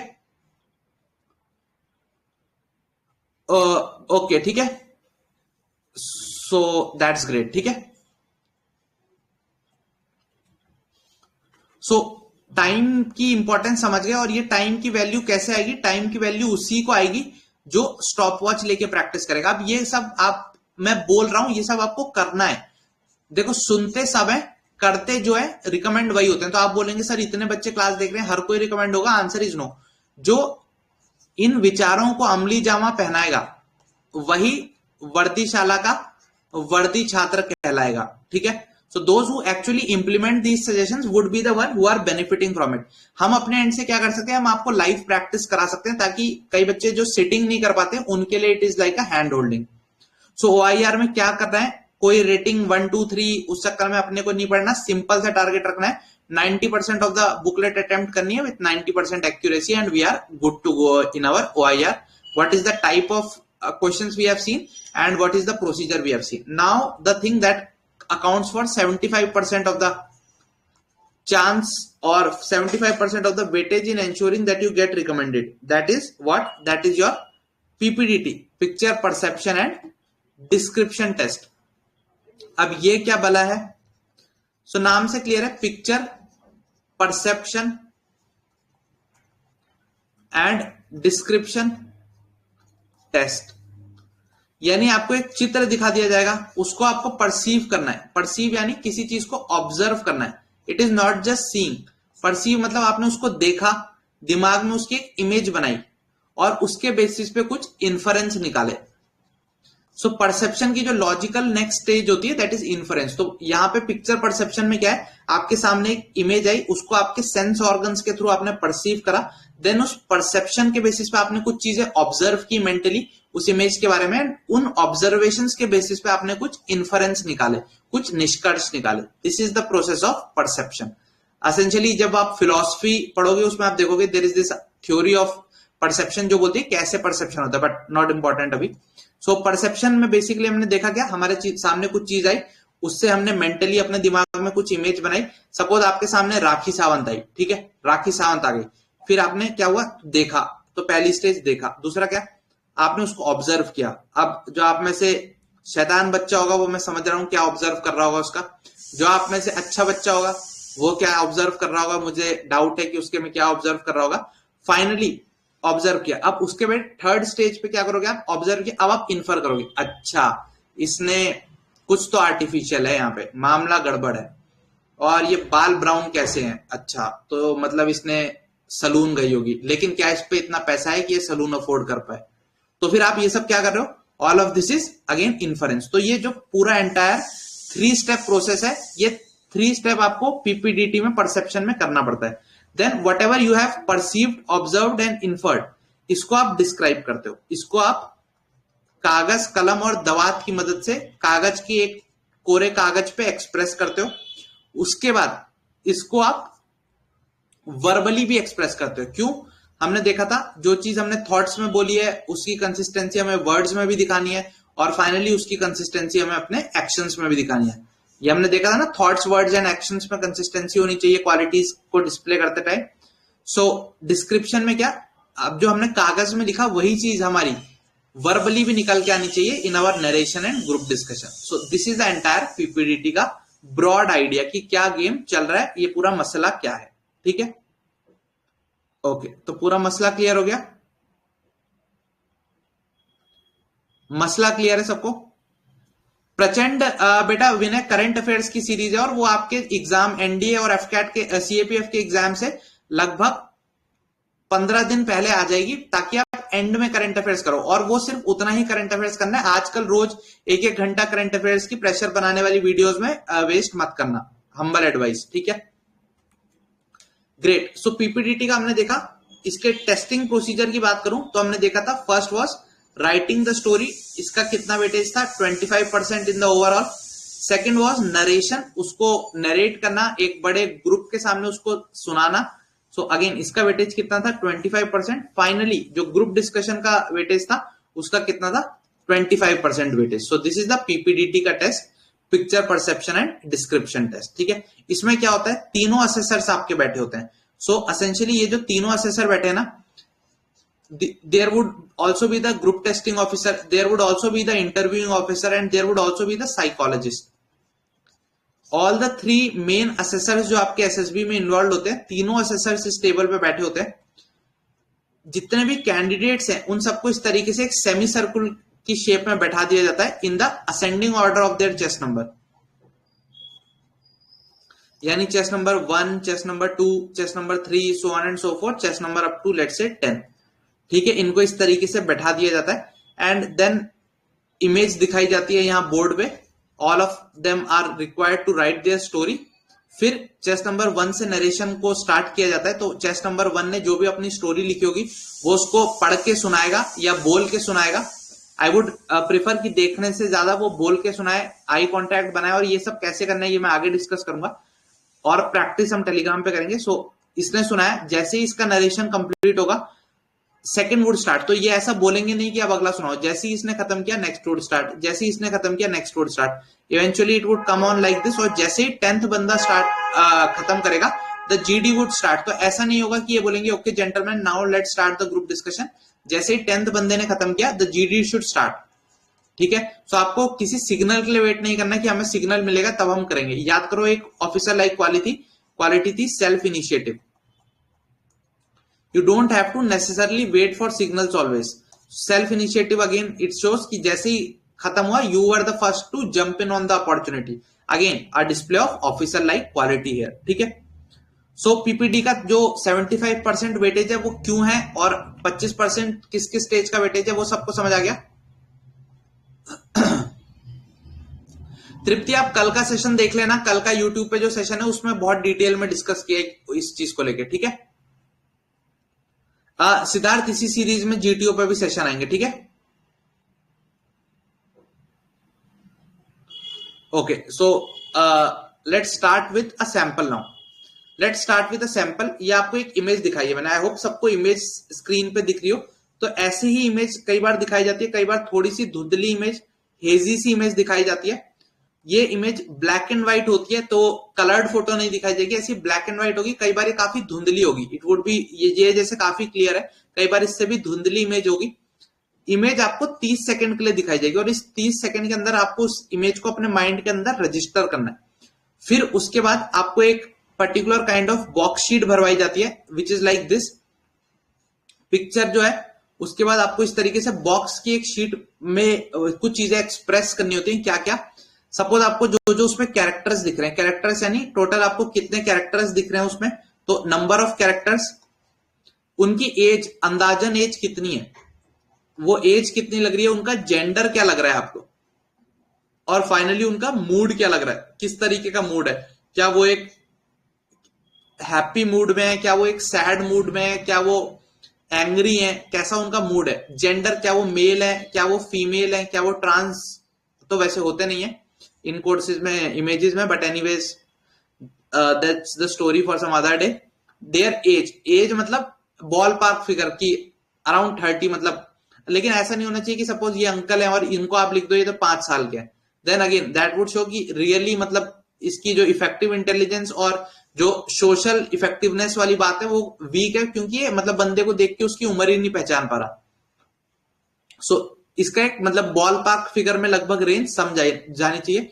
जिनको एज आइडेंटिफाई करने में इशू होता है, look at their hair style, look at their moustache, look at their dressing sense, these are some things through which you can understand कि उनका एज क्या है। बेसिकली इसमें बहुत ही कम बच्चे गलती करते हैं, तो आई डोंट थिंक इसमें कुछ इश्यू आएगा। मूड क्या हम नेगेटिव लिख सकते हैं किसी कैरेक्टर का? बिल्कुल लिख सकते हैं। कई बार कोचिंग वाले एकदम रटा के भेजते हैं कि नहीं मूड आप नेगेटिव नहीं लिख सकते। अरे भाई जब कोई रोता हुआ दिख रहा है तो उसको आप हैप्पी कैसे लिख दोगे? खुशी के आंसू तो नहीं लिख सकते ना, इसके खुशी के आंसू हैं। मूड जैसा इमेज में दिख रहा है उसको करना है। हाँ, मैं आगे जब बताऊंगा स्टोरी लिखनी कैसी है वो जब बताऊंगा तब बिल्ड करूंगा इस थीम को, बट अंडरस्टैंड कि जैसा मूड दिख रहा है वैसा लिखना है, क्योंकि अभी आप सिर्फ ऑब्जर्व कर रहे हो, you are not inferring anything here. You are just observing. तो ऑब्जर्व करके जो चीज जैसी दिखी उसे रिपोर्ट तो वैसे ही करना है। अब आता है आपका क्रिएटिव पार्ट, जहां पे आपको इन्फरेंस स्टार्ट करना है, observation and inference. So that is, अब आप इसमें एक स्टोरी ढूंढोगे, you would see a story in the image. तो बोलते हैं ना, one image is worth 1000 words. तो इससे 1000 लोग 1000 तरीके के वर्ड्स बना सकते हैं। तो आपको एक स्टोरी इसमें बनानी है इसके बेस्ड। और ये स्टोरी एसेंशियली क्या है, it is a reflection of your qualities and your perception. ठीक है, सो स्टोरी आपको बनानी है तो आपको उसका कोई मेन किरदार जो है, मेन कैरेक्टर आइडेंटिफाई करना होगा। अब मैं एडवाइस करूंगा इस मेन कैरेक्टर को आप कुछ नाम दे, Deepu, Mohan, Ram, Shyam, whatever you want to give this character name, because वो ग्रुप डिस्कशन के टाइम पे एक बहुत अच्छा एक बेस सेट कर देता है कि कम से कम कुछ भी अगर आपका पॉइंट डिस्कशन में एक्सेप्ट नहीं हुआ, अगर यही पॉइंट एक्सेप्ट हो गया कि आपने जो कैरेक्टर को नाम दिया था वही नाम चल गया, तो that is always a good thing that contributes to your performance. ठीक है, फिर आपको क्या करना होता है, आपको 3 चीजों का जवाब देना होता है। स्टोरी जो आप लिखोगे, उस story has to answer 3 things. What are the 3 things? What is happening in the image, अभी क्या हो रहा है।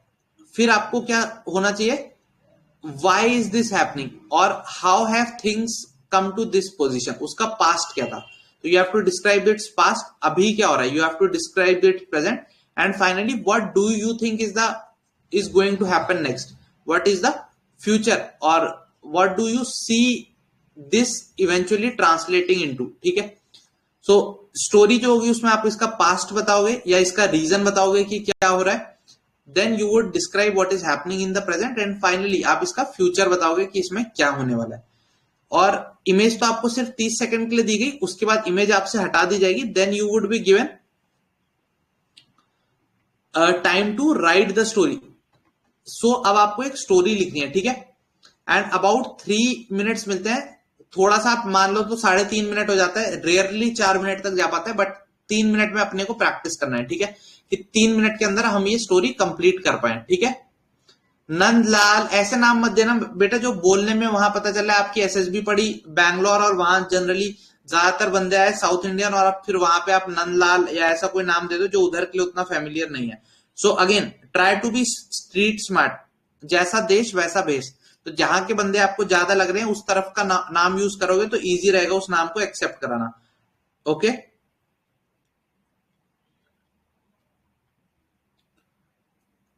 गुड वन, ठीक है, सही है। सो अब एक बार इसको लाइव प्रैक्टिस भी करते हैं। ये जो इमेज आपको दिखाई है, आप लोग अपनी तरफ से एक स्टोरी लिखिए। अभी मैं आपको कोई सजेशन नहीं दूंगा कि स्टोरी कैसी होनी चाहिए, व्हाट आर द थिंग्स। मैंने आपको बेसिक टेम्पलेट बताया है, और ये टेम्पलेट आपको वहां जब ब्रीफिंग होगी तो वहां पे ब्रीफिंग ऑफिसर भी आपको ये टेम्पलेट बताएंगे। बट अब मैं चाहता हूं आप अपनी ओरिजिनलिटी दिखाइए, और इस इमेज पे जो आपसे लिखा जाता है उसको लिखिए। Right it in the comment section. अगर आप रिकॉर्डेड वीडियो देख रहे हैं तो यूट्यूब पे इसको कमेंट सेक्शन में आप छोड़ के जाइएगा। If I get time I would review it and I would tell you. और अगर आप अभी लाइव देख रहे हैं, अभी अभी लिखिए, तुरंत लिखिए, I am giving you time, right it right now. Right और राइट, ये भी आज तो मैंने एक सवाल दिया था, उसका एक और एग्जांपल आ गया। राइट और राइट, इस तरीके के शब्द जिनकी सेम साउंड होती है पर स्पेलिंग अलग होती है, उन्हें क्या बोलते हैं? आज का सवाल था, देखते हैं कितने छात्र इसका कमेंट में सही जवाब दे पाएंगे। सो रिव्यू कर लूंगा मैं, आप यूट्यूब पे भी देख रहे हैं, डोंट वरी, आप कमेंट्स में स्टोरी लिखिएगा। बट अभी आप भले 4 मिनट 5 मिनट भी ले लीजिए, but try to do this within 3 minutes. ठीक है, so this was the image. I hope आप सभी ने कुछ कुछ लिखना शुरू किया हो। अगर यूट्यूब पे देख रहे हैं तो पॉज करके लिखेगा। सो काफी सारे हमारे भी स्टूडेंट्स ने जो लाइव देख रहे थे उन्होंने लिखना शुरू करा है। परिता ने लिखा है सोसाइटी की ये है, और यहाँ पे गवर्नमेंट नोटिस लगा है रिगार्डिंग गार्बेज सेपरेशन। ओके, तो ये एक हम पे अभी स्टोरी आई है, और भी स्टूडेंट्स भेज रहे हैं। क्षितिज ने भेजी है, group of adults had come out for getting vaccinated, but after coming to the PHC they realized that the center had run out of vaccine and they had put up the notice on the notice that the vaccine would be available in next 2 days. ठीक है, okay, तो this is one. ठीक है, रीतू ने लिखा है कि भूल भलैया में फैमिली के साथ विजिट कर रहे हैं। तो काफी सारे स्टूडेंट्स भेज रहे हैं, सब आप लोग भी भेजिए अपने अपने रिस्पॉन्सेस, फिर चर्चा करते हैं। ठीक है, सो आपने सबसे पहले तो कैरेक्टर आइडेंटिफाई करना है, मूड आइडेंटिफाई करना है। तो suppose let you are able to identify 5 character, let suppose आपने यूजुअली आई वुड सजेस्ट जितने हैं, वैसे तो इमेज पे डिपेंड करता है, बट 5 से ऊपर जाना इज मतलब काफी ज्यादा राइटिंग टाइम वेस्ट होता है। तो 4 से 5, अगर इमेज में 7-8 बंदे भी हैं, आई वुड सजेस्ट कि 4 और एट मैक्स 5 तक आप जाइए, उससे बियॉन्ड डजंट मेक सेंस। ठीक है, बंदे आइडेंटिफाई करने में। सो आपने सपोज बंदे आइडेंटिफाई कर लिए, तो आपने सपोज जिसको हीरो बनाया, लेट सपोज आपने इसको हीरो बनाया, इस वाले बंदे को हीरो बनाया, इसका नाम रख दिया आपने राम, और एज मान लो इसने आपने लग दी 24। तो यूजुअली देखो, अगर आप मेल कैंडिडेट हो तो मेल को आप रेफर कर सकते हो, फीमेल कैंडिडेट हो तो आप फीमेल कैरेक्टर को लीड बना सकते हो, but there is no bar, मतलब if you are a female candidate you can refer. इसमें भी कई लोग काफी कंफ्यूज होते हैं। अब इमेज में अगर सारे मर्द ही दिख रहे हैं तो फिर जबरदस्ती आप उसको औरत थोड़ी बना दोगे फॉर फीमेल कैंडिडेट्स। तो ऐसा भी नहीं है, अगर आपको कहीं इमेज में ऐसा लगता है कि वो मेल कैंडिडेट ही हीरो है, don't worry, you can make that as your central lead in that image. ठीक है, सो राम 24, इसका मूड आपने लिख दिया क्यूरियस। ठीक है, और सपोज ये आंटी दिखी, इनका मूड आपने लिख दिया टेंस्ड, और इन अंकल का आपने लिख दिया मूड एंशियस। तो ऐसे ही जो एडजेक्टिव्स है ना, ऐसे कुछ एडजेक्टिव्स अपने को पता होने चाहिए। हर बच्चा सेम, सैड, हैप्पी यही वर्ड यूज करेगा। Again remember, SSB is all about selecting the best, how you can be one step ahead of your competitor. एक वो एज कहां से मिलेगी, तो यूज सच एडजेक्टिव्स। ऐसे जो एडजेक्टिव्स हैं, क्यूरियस, टेंस्ड, एंशियस, और भी काफी सारे एडजेक्टिव्स हैं। Just look at the various adjectives जो इमोशंस को डिस्क्राइब कर सकते हैं, and use those adjectives. Again it would help you stand out from the crowd. ठीक है, स्नेहल ने बोला है family going to visit a museum, okay, reading dos and don't. Then gender male female, mood neutral भी लिख सकते हैं। Okay, बिल्कुल ठीक है। ओके, सो काफी सारे, करण ने स्टोरी भेजी है, मिंटू ने भेजी है, अविनाश ने भेजी है। फुटबॉल को लेके काफी लोगों ने स्टोरी बनाई है, करण की भी स्टोरी काफी अच्छी है। So all of the stories are there. ठीक है, so this is the idea कि एज लिख दिया, अपना जेंडर लिख दिया, मूड लिख दिया। ठीक है, मूड न्यूट्रल भी लिख सकते हैं, but I would advise try to be creative. Again ये सब कोज्ड आंसर है कि न्यूट्रल लिखो, पॉजिटिव मूड लिखो, नेगेटिव मूड लिखो। Try to go beyond this. ये तो हर कोई लिखता है, positive, negative, neutral. Try to go beyond this unless and until assessor specifically says कि पॉजिटिव, नेगेटिव या न्यूट्रल लिखो। Be creative. अगर उसने बोला भी है तो पॉजिटिव बोला तो लिख दो, लेकिन ब्रैकेट में लिख दो क्यूरियस, एंशियस। तो ये क्या होगा, ये दिखा रहा है कि आप कितने एक्सप्रेसिव हो। अल्टीमेटली ये जो पीपीडीटी की exercise and SSB in general, इसमें आप जितने ज्यादा अपनी क्वालिटीज को एक्सप्रेस करोगे ना, don't try to hide your personality. अगर आप छुपाने की कोशिश करोगे ऐसे वर्ड्स के पीछे, न्यूट्रल तो कुछ भी हो सकता है, मतलब न्यूट्रल मतलब कई सारे एक्सप्रेशंस न्यूट्रल हो सकते हैं, बट अगर आप उसके साथ कुछ एक टैग वर्ड अटैच कर रहे हो, it would again give a idea कि आप अपने emotions, you are able to, first thing you are able to empathise with the actor of the image. तो एक एम्पैथी की क्वालिटी वो वैसे ही दिखा देता है। दूसरी चीज, they are able to understand कि आप काफी एक्सप्रेसिव हो। Again power of expression, remember the first lecture was one of the OLQs। So ऐसे काफी सारी चीजें कनेक्ट होती है। इसीलिए मैं असेसर के माइंडसेट में नहीं जाके बता रहा हूं, because it would unnecessarily complicate. आपको जो बेसिक चीज ध्यान रखनी है, don't hide your personality, try to express it. ठीक है, सो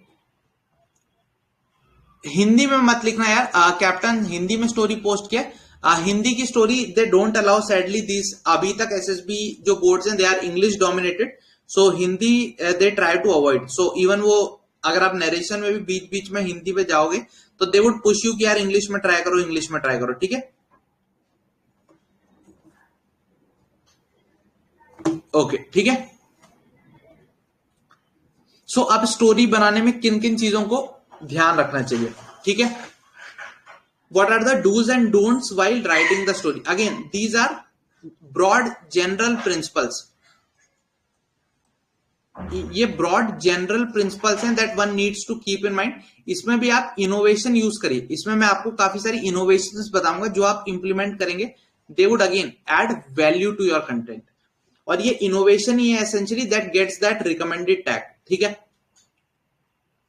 फर्स्ट थिंग जो आपको मस्ट अवॉइड करनी है, दैट इज इररेलिवेंसी। मतलब वो होता है ना, सुबह सुबह गुड मॉर्निंग के मैसेज आते हैं फ्रॉम वेरियस रैंडम ग्रुप्स, आप क्या करते हो, उनको जस्ट म्यूट कर देते हो।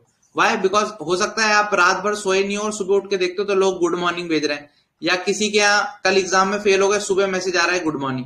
अगेन ट्राई टू अंडरस्टैंड जो कंटेक्स्ट है, जो सिचुएशन है, उसके इररिलेवेंट रटी रटाई story.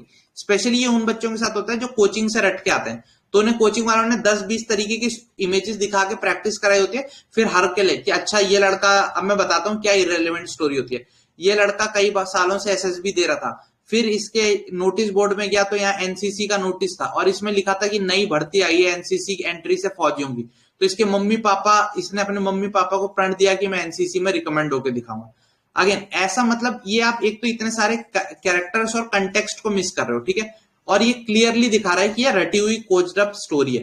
So don't be irrelevant, don't try to force fit. इसीलिए मैं बोलूंगा कि रटी रटाई स्टोरी को फोर्स फिट मत करना। जो रटी रटाई स्टोरी क्रिएट की हुई है और रटे रटाए फ्रेमवर्क्स हैं कि एक फौजी होना चाहिए, उसकी लाइफ में एक क्राइसिस होनी चाहिए और वो क्राइसिस हम सॉल्व करा देंगे पीपीटीटी में तो जवाब आ जाएगा। Try to avoid those things, ठीक है।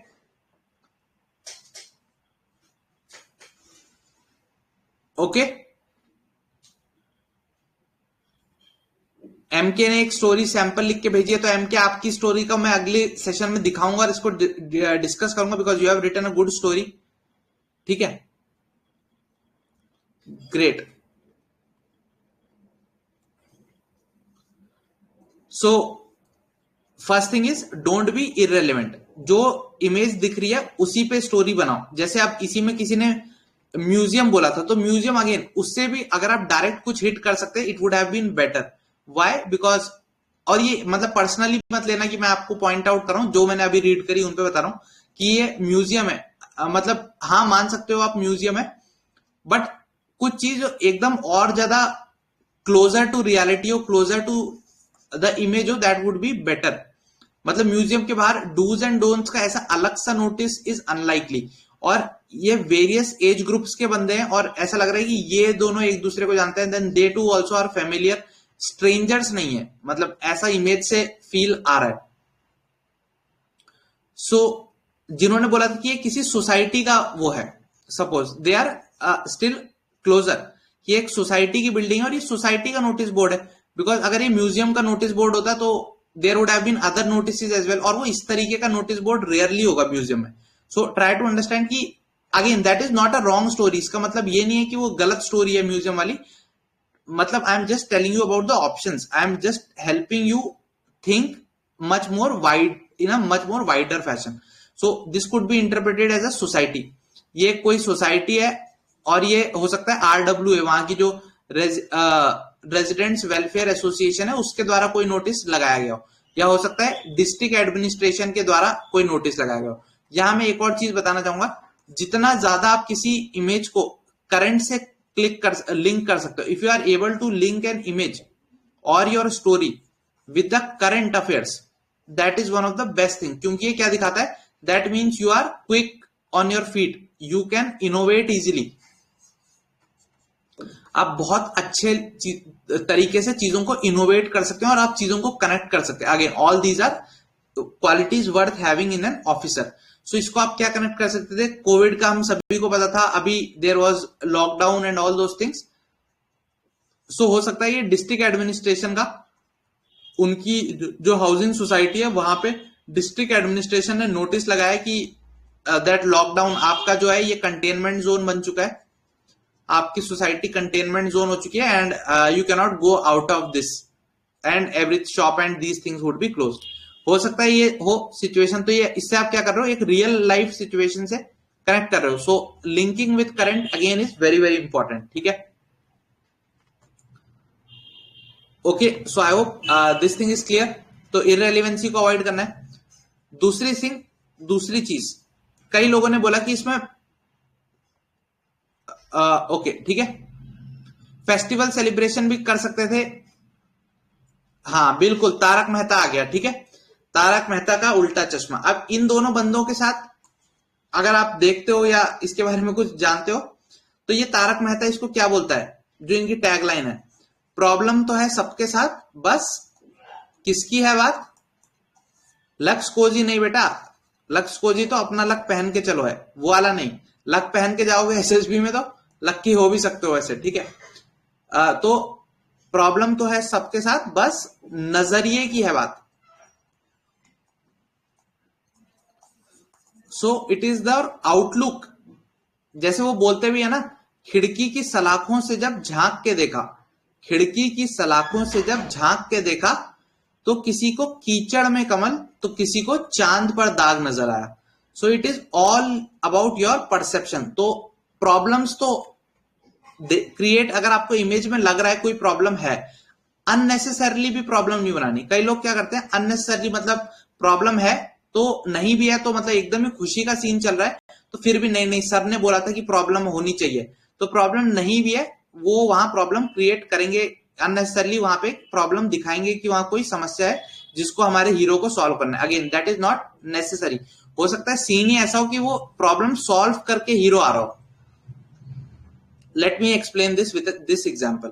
सो सपोज यहां पे मैंने बोला कि ये लॉकडाउन का अनाउंसमेंट है, तो मैं यहां पे एग्जांपल बता रहा हूं, अगर मैं प्रॉब्लम बना रहा हूं, the simple rule of thumb is, अगर आप कोई प्रॉब्लम क्रिएट कर रहे हो, you must must must solve it, ठीक है। ऑल्सो जैसे किसी ने बोला था कि ये डूज एंड डोंट्स की लिस्ट है, again that is not a good story. Again किसी ने बोला था गार्बेज को लेकर नोटिस है, that is not a good story. क्यों? Action is missing. मैंने बोला ना, एक्सप्रेसिव होना है अपने को, अपनी दिल की भावनाओं को एक्शंस के थ्रू एक्सप्रेस करना है।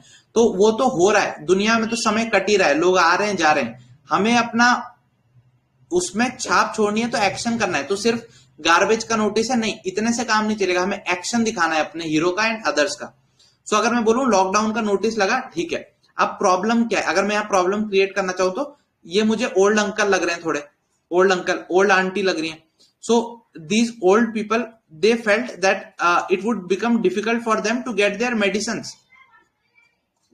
Then our hero Ram decided with his friends, he convinced his friends that they would procure the medicines from the market and bring groceries for the elderly people of the society so that they can stay home at their houses and not, they don't have to worry unnecessarily for their medicines and groceries because the shops are closed. तो क्या है, पहला तो ये realistic है, तो मतलब जो एक चीज हमने देखी थी कि प्रैक्टिकल होने चाहिए हमारे सॉल्यूशन, दिस इज एकदम प्रैक्टिकल। और अब यहाँ पे आपको हेल्प करेगी आपकी वो सक्सेस डायरी। अगर आपने जो लेक्चर 1 में मैंने बना बोला था, अगर आपने लॉकडाउन के समय वैल्यूज देखी थी तो अंडरस्टैंड कनेक्ट विद रियलिटी, तो सोचो अच्छा मैं अपने उसमें इनिशिएटिव तो नहीं दिखा पा रहा हूं, मतलब मैंने OLQ देखा, एक इनिशिएटिव था लेकिन मैंने कहीं दिखाया नहीं, फिर सोचा कि मैं कहां दिखा सकता था। अच्छा यार, ये मैं सोसाइटी में रहता हूं, अभी लॉकडाउन लगा था तो मैं वहां कुछ इनिशिएटिव दिखा सकता था, बिल्कुल दिखा सकता था। लॉकडाउन था, जो भूखे थे उनको मैं खाना दे सकता था, और मैं ये कर सकता था कि जिनको मेडिसिन नहीं मिल रही थी वो दे सकता था। अगर आपने ये सब ब्रेनस्टॉर्मिंग करी थी while preparing your success diary, ये इमेज देखते ही आपके दिमाग में ये स्टोरी आती है, because this I had done personally for me, इसलिए ये मेरे लिए स्टोरी है। बिकॉज ये जब मैं कल सक्सेस डायरी को ब्रेनस्टॉर्म कर रहा था अपनी वाली, I realise this is one thing that could be related, और इत्तेफाक से इमेज वही आ गई, ठीक है, बिल्कुल ओके। कोई नहीं, आप लोग जो भी स्टोरी है ना, आप लोग YouTube के कमेंट में भी पोस्ट कर देना, जिनकी मैं अभी रिव्यू नहीं कर पाया लाइव क्लास में, आप YouTube के कमेंट्स में जाके लाइक कर देना और शेयर भी कर देना साथ में, अगर कमेंट कर ही रहे हो तो जिन्होंने लाइक शेयर किया होगा उनके मैं रिव्यू तुरंत उसी समय कर दूंगा, ठीक है, ओके, ठीक है। मेन कैरेक्टर पे यस नेम करना चाहिए, बिकॉज हर एक कैरेक्टर को नेम करना वुड बी कम्बरसम। बाकी कैरेक्टर्स को आप डिस्कशन के टाइम पे if the need arise you can name, but हाँ मेन कैरेक्टर को जो आपका लीड है उसको स्टोरी के समय आपको नेम कर देना चाहिए। अदरवाइज अदर को 6 मेल एंड 1 F कर सकते हो, जैसे 6 मेल नजर आए 1 फीमेल नजर आए, और मूड आपने जो भी लिया, जो भी आपको क्यूरियस, हैप्पी, ऐसा जो भी मतलब वर्ड आ रहा है वो वर्ड चिपका दिया, पॉजिटिव नेगेटिव के साथ ब्रैकेट में अगर चिपकाना चाह रहे हो तो, ठीक है। सो बस नजरिए की है बात, जहां भी प्रॉब्लम दिखे तो उसको प्रॉब्लम को, अगर सिंपल सा फंडा अपने को याद रखना है, अगर प्रॉब्लम है या प्रॉब्लम क्रिएट किया तो उसको सॉल्व करना मस्ट है। दूसरा, हो सकता है जो मैंने यहां प्रॉब्लम इंटरप्रेट की, जरूरी नहीं उसको हर कोई प्रॉब्लम में इंटरप्रेट करे। यहां मैंने प्रॉब्लम क्रिएट किया। अब इसका दूसरा एक और इक्वली गुड आइडिया क्या हो सकता था, इसका एक इक्वली गुड आइडिया हो सकता था अगर आपने इनके जो इमोशंस है उसको, डर के इमोशन को यहाँ पे परसीव इमोशन, अगर आपने सपोज डर वाला या ऐसा नेगेटिव इमोशन यहाँ पे कोई परसीव नहीं किया था, अगर आपने परसीव ही पॉजिटिव इमोशन किया था, तो आप एक कर सकते थे कि ये नोटिस है और स्वच्छ भारत अभियान का रिजल्ट आया और इस सोसाइटी को मोस्ट या बेस्ट, मोस्ट क्लीनलीस्ट या क्लीनलीस्ट सोसाइटी ऑफ द सिटी घोषित किया गया। और ये सब फिर नोटिस देखते हैं, they all become very happy and they celebrate that their combined team effort throughout the last period was successful and they were able to back this. तो ये बच्चे बूढ़े जवान मिलकर सब सेलिब्रेट करते हैं बिकॉज उनकी उसको बेस्ट उसका अवार्ड दिया गया। ठीक है, सो यहां क्या किया मैंने, कोई प्रॉब्लम बनाई नहीं, यहां पे इमेज को ही लेके मैं सीधे सॉल्यूशन पे ले गया। ठीक है, ओके। हाँ, एक और चीज जो है यार, आप एक और चीज जो कर सकते हो, थोड़ा ग्रामेटिकली करेक्ट होने की कोशिश करना, specially in your stories. Otherwise it becomes difficult to read और it doesn't leave a good taste in the mouth for the person who is reading it. तो ग्रामेटिकली करेक्ट सिंपल सेंटेंसेस बनाना, don't have to use hi fi vocabulary, simple sentences रखें, short sentences रखें ताकि grammatical and spelling errors होने का chances कम रहे। ठीक है, सो एक चीज है, दो तरीके से हम चीजों को अप्रोच करेंगे, जो भी इमेज होगी उसको दो तरीके से अप्रोच करेंगे। अगर हम उसमें कोई प्रॉब्लम दिखा रहे हैं तो उसको हम सॉल्व करेंगे, अगर हम प्रॉब्लम नहीं दिखा रहे तो हम अभी जो मूड है वो हमारा ऑप्टिमिस्टिक मूड पे आनी चाहिए। अल्टीमेटली जो वो चीज है it should and on optimistic hopeful. ऐसा नहीं होना चाहिए कि वो आया नोटिस और ये लिखा था कि हमारे सोसाइटी में 10 लोग कोरोना से उनकी सोसाइटी में मर गए और इसलिए अब आगे से कोई भी लोग सोसाइटी से बाहर निकल से डर रहे हैं। सो this is not a good story. ठीक है, अगर मैं कोरोना वाली चेन ऑफ थॉट को कंटिन्यू करूं तो। ठीक है, तो दिस इज क्लियर, इतना फंडा। प्रॉब्लम दिखे तो पहले तो प्रॉब्लम अगर दिख नहीं रही it is good, don't unnecessarily create a problem.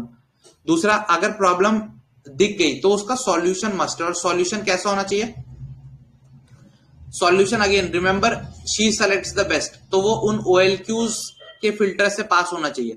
अब हर एक को आप ये अनकॉन्शियस, मतलब आप ऐसा करोगे कि सोच सोच को LK डालो, you wouldn't be able to solve it, तो बिकॉज टाइम क्रंच है। तो क्या करना है, इसीलिए वो जो हमने सक्सेस डायरी बनाई है, इमेज दिखे तो उससे रिलेटेड अगर आपको कोई स्टोरी अपने जो आपने सक्सेस डायरी में लिखी है उससे रिलेटेड कोई स्टोरी आती है ना, that would be the best. क्यों, उसके दो एडवांटेज है सक्सेस डायरी की लिखी स्टोरी की। फर्स्ट, एक तो वो नेचुरल है बिकॉज आपने ऑलरेडी उसको लिखा हुआ है, सो आप बहुत जल्दी उसको लिख लोगे। दूसरा, ग्रुप डिस्कशन में you would be able to defend it क्योंकि वो आपकी ऑर्गेनिक और natural story, you have don't have artificially created it. ठीक है, ग्रेट। ठीक है, इंग्लिश में जिसको ट्रांसलेट करने में टाइम लगता है मेंटली, गाइस इसीलिए बोल रहा हूं कि ये पहले से करके जाओ। जो चीज मैंने बताई ना सक्सेस डायरी वाली, वो इसीलिए मैं कल इतना एम्फेसाइज कर रहा था क्योंकि अगर आपने पहले ही अपने थॉट्स को एक बार ट्रांसलेट किया, if you have put your thoughts to paper once, it would be very easy for you to completely write the story in the given time. ठीक है, हाँ नरेशन भी बताऊंगा बेटा, मैं सारी स्टेजेस बताऊंगा, डोंट वरी। ठीक है, ओके, सो ये क्लियर हो गया। अब आ जाते हैं नेक्स्ट पार्ट जो है ग्रुप डिस्कशन और नरेशन। नरेशन में क्या करना है, यहां सबसे पहले मैं एक दो चीट कोड बताता हूं। चीट एज इन ये चीटिंग नहीं है, बट हाँ व्हाट आई हैव ऑब्जर्व्ड, और एक तरीके से जो सोशल साइकोलॉजी भी है।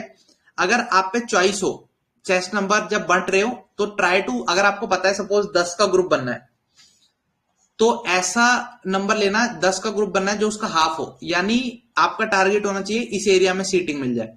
rather than this try to get a seating in somewhere in this area। तो सपोज अगर 10 का ग्रुप बन रहा है, अगर आपको ये तो पता लग जाता है क्योंकि कितने का ग्रुप बनने वाला है, 7 का ग्रुप बन रहा है, 10 का ग्रुप बन रहा है, तो उसका जो हाफ है मतलब 10 का ग्रुप बन रहा है, तो find try to get a chest number that is a multiple of the half of this, so that you come at the middle. 10 का ग्रुप होने वाला है, अगर आपका 5 चेस्ट नंबर है तो आप यहां पे आओगे। इसके 2-3 एडवांटेज है। पहला, अगर आपका पहला ही नंबर आ गया तो सबसे पहले बोलने का वो जो प्रेशर होता है वही बहुत खतरनाक होता है। दूसरा, अगर आपका लास्ट नंबर आ गया तो आप अपनी स्टोरी में ही इतने डूबे रहोगे कि आप दूसरों की स्टोरीज को इफेक्टिवली सुनोगे नहीं। आप अपनी स्टोरी पे ही सोचते रहोगे, आप किसी और के साथ आई कांटेक्ट नहीं बनाओगे। तीसरा इसका एडवांटेज क्या है कि अगर आप इधर इन एक्सट्रीम्स पे बैठा होता है, कई बार ऐसा होता है कि ये याले बंदे की नजर यहाँ पे शायद चले जाए पर इसकी मुश्किल से जाए। अगर आप यहाँ पे बैठे हो तो you are easily in the eyesight of the assessors. तो in the sight sight out of mind वाली जो बात होती है ना, अब अगर आप दिख ही नहीं पा रहे उनको तो हो सकता है कम टेंशन जाए। अगेन ऐसा नहीं है, सब पे टेंशन जाती है, but if you have a choice तो एक हैक आप ये लगा सकते हो कि जितने का भी ग्रुप बन रहा है उसका हाफ का मल्टीपल में आप अपना चेस्ट नंबर लेने का लाइन में आगे पीछे होके करो। अगेन ये सब जुगाड़ है, they work sometimes, so you can use this. जुगाड़ समझ आया सबको? जुगाड़ में किसी को कोई डाउट? अगर डिफरेंट चेस्ट नंबर मिल गया तो कोई दिक्कत वाली बात नहीं है, मतलब ये तो सोने पे सुहागा वाली चीज है, ठीक है।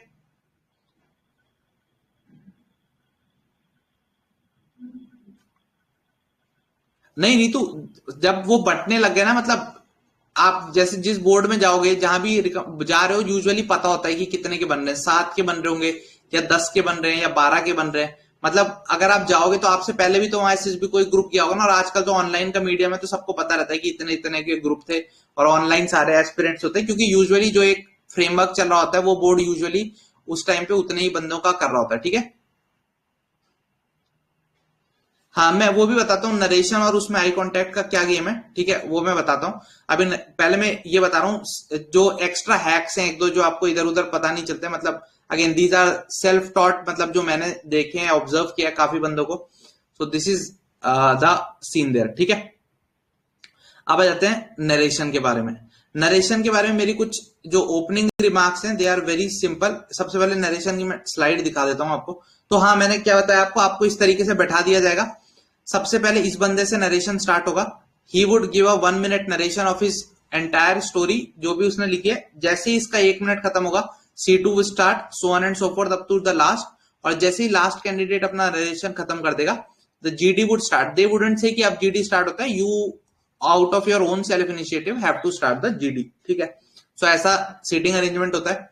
जीटीओ, इंटरव्यूइंग ऑफिसर और साइक तीनों बैठते हैं, ठीक है। अब क्या चीजें नहीं करनी है, what are the things that one consciously has to avoid.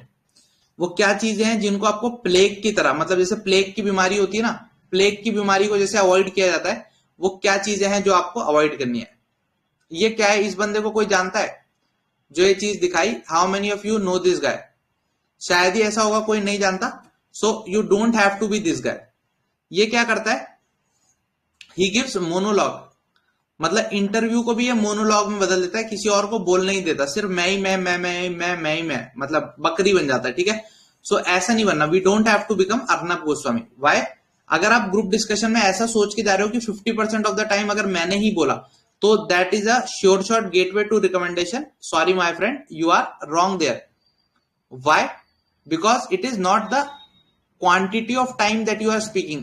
In fact उसका अपोजिट इंप्रेशन जाएगा, उसका इंप्रेशन जाएगा कि he is a senseless person who doesn't know what to speak, when to speak and how much to speak, ठीक है। so that can give an out exactly opposite impression, ठीक है। तो इसलिए हमें ध्यान रखना है कि हमें अर्नब गोस्वामी नहीं बनना है, हमें सिर्फ उतना ही बोलना है जितने में हम वैल्यू ऐड कर रहे हो। So we should speak only that much in which we are able to add value to the discussion, ठीक है। अगर किसी चीज के थ्रू, अपने वर्ड्स के थ्रू हम डिस्कशन में वैल्यू ऐड कर पा रहे हैं, then that is fine, otherwise it doesn't make sense, ठीक है। बिल्कुल मुझे ड्रग्स दो वाली सिचुएशन ही हो जाती है, ठीक है। सो फर्स्ट इंपॉर्टेंट लेसन जो हमने अर्नब से सीखा, don't be Arnab, give others the chance to speak. It is not the quantity of time you are speaking that matters, it is the quality. और क्वालिटी ऑफ टाइम से मेरा क्या मतलब है वो मैं आप बता रहा हूं। तो quality over quantity is the first lesson.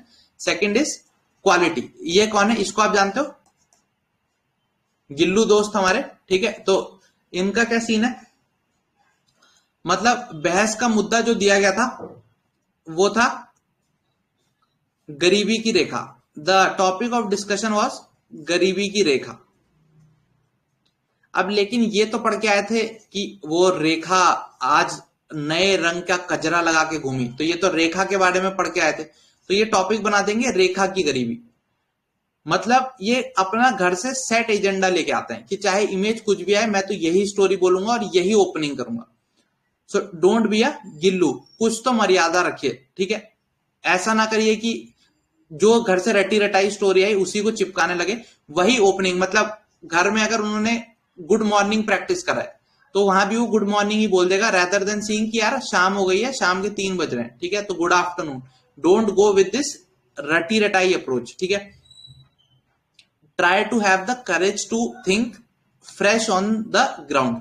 दूसरा, ग्रुप डिस्कशन में वो क्या करेंगे, अब जो अपनी स्टोरी बना ली भाई, अब तो चाहे भगवान उतर आए, अपनी स्टोरी से टस से मस नहीं होगा। भले ही कोई दूसरा बंदा भी कोई स्टोरी ऐसी दे रहा हो जो थोड़ी अपनी स्टोरी जैसी लग रही हो, बट नहीं, मैं तो अपनी स्टोरी से हिलेगा ही नहीं। मैं तो पुष्पा है, अपन तो झुकेगा ही नहीं। नहीं, पुष्पा है तो फिर पुष्पा ही बनो ना, मतलब तस्कर बनो, फिर अफसर बनने की क्यों कोशिश कर रहे हो।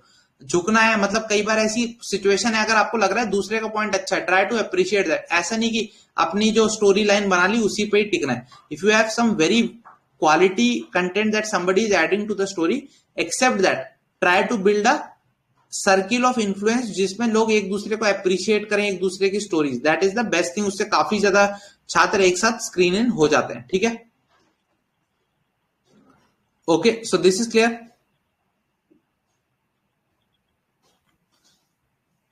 ओके, सो हमें क्या करना है, first thing is quantity of time you are speaking, don't be Arnab. Second, don't be Amish, quality पे फोकस रखना है, रटी रटाई चीजें नहीं बोलनी, हमेशा जो अपना सेट एजेंडा है उसको नहीं चलाना, जो डिमांड है मूवमेंट की उसको फुलफिल करना है, और फ्लेक्सिबल रहना है, दूसरों के व्यू पॉइंट्स भी एक्सेप्ट करना है। फाइनली, वर्स्ट थिंग जो काफी बच्चे करते हैं वो है एकदम हाथापाई पे आतुर हो जाते हैं कि बेटा इलाहाबाद तो अपना ही शहर है, तू एसएसबी के बाहर मिल मुझे, फिर मैं तुझे बताता हूं, ठीक है। इस तरीके से फिजिकली या बहुत ही एग्रेसिवली दूसरे के ऊपर चढ़ जाना, ओए चुप, क्या बोल रहा है, मुझे बोलने का मौका दे, ऐसा हिंदी में लड़के चढ़ जाते हैं। So try to maintain that officer like language, try to use the kind of vocabulary that behaves an officer, ठीक है। ऐसा फिजिकली मैन हैंडल किया तब तो समझ लो पूरा ग्रुप ही वॉश आउट होने वाला है, और गुस्से में आके बहुत ही एग्रेसिवली कुछ बोलने लगे, again the group is going to be washed out. तो इस तरीके से हाथापाई पे नहीं उतारू होना है, ठीक है। So this is few of the basics जो चीज आपको नहीं करनी है, these are the strict nos. अब क्या करना है, what is the first thing that you need to do in group discussion. अच्छा हाँ, एक और चीज जो आपको जो नहीं करनी है, जैसे मैं आपको सजेस्ट करूंगा कि ग्रुप डिस्कशन में try to be the first person to speak, try to open the discussion. और ओपन कैसे करना है आपको ग्रुप डिस्कशन को, some of the alpha openings, मतलब जो एकदम ही आपका सिलेक्शन इंश्योर कर सकते हैं, वो है कि if you have a good couplet, मतलब अगर आप शेरो शायरी पोयम का शौक है और उस इमेज से रिलेटेड आप कोई शायरी, कविता, पोयम, शॉर्ट स्टोरी ला पा रहे हो, then that is a like icing on the cake. जैसे सपोज एक बार मैं बताना चाहूंगा, एक बार एक इमेज थी, उसमें एक लड़की का रेप हो रहा था, एंड आई वॉज द, मतलब मैंने अपनी स्टोरी नरेट की। उसके बाद ग्रुप डिस्कशन ओपन करने के लिए आई स्टार्टेड विथ, उसमें 3-4 लड़कियां थी और ऐसा लग रहा था एक लड़की का रेप हुआ है और बाकियों का हो चुका है, मतलब बहुत ही सैड स्टोरी इमेज थी वो।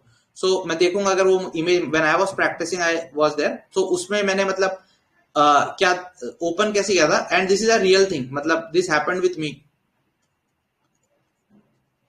ठीक है। So what is the thing, मतलब हैपेंड विथ मी, मतलब तो आपको पता होगा जब हम ग्रुप डिस्कशन प्रैक्टिस करते हैं टेलीग्राम पे, तो मैं भी पार्टिसिपेट करता हूँ, आई ऑल्सो, मतलब वो जो अंदर मैं भी ग्रुप डिस्कशंस में आपके साथ बैठता हूं, ताकि एक मतलब सबको पता चले कि कैसी परफॉर्मेंस चल रही है, एक दूसरे से पीयर लर्निंग हो, मैं काफी चीजें सीखता हूँ। सो आप भी पार्टिसिपेट करना चाहते हो तो टेलीग्राम पे आके जब भी हम लाइव प्रैक्टिस करें जीडी और जीपी की, यू आर वेलकम, ठीक है। सो उसमें रेप की इमेज थी और ऐसे थे, तो मैंने ऐसे लिखा, व्हाट वाज द आइडिया, मेरे को याद करने दो थोड़ा सा। शी वाज,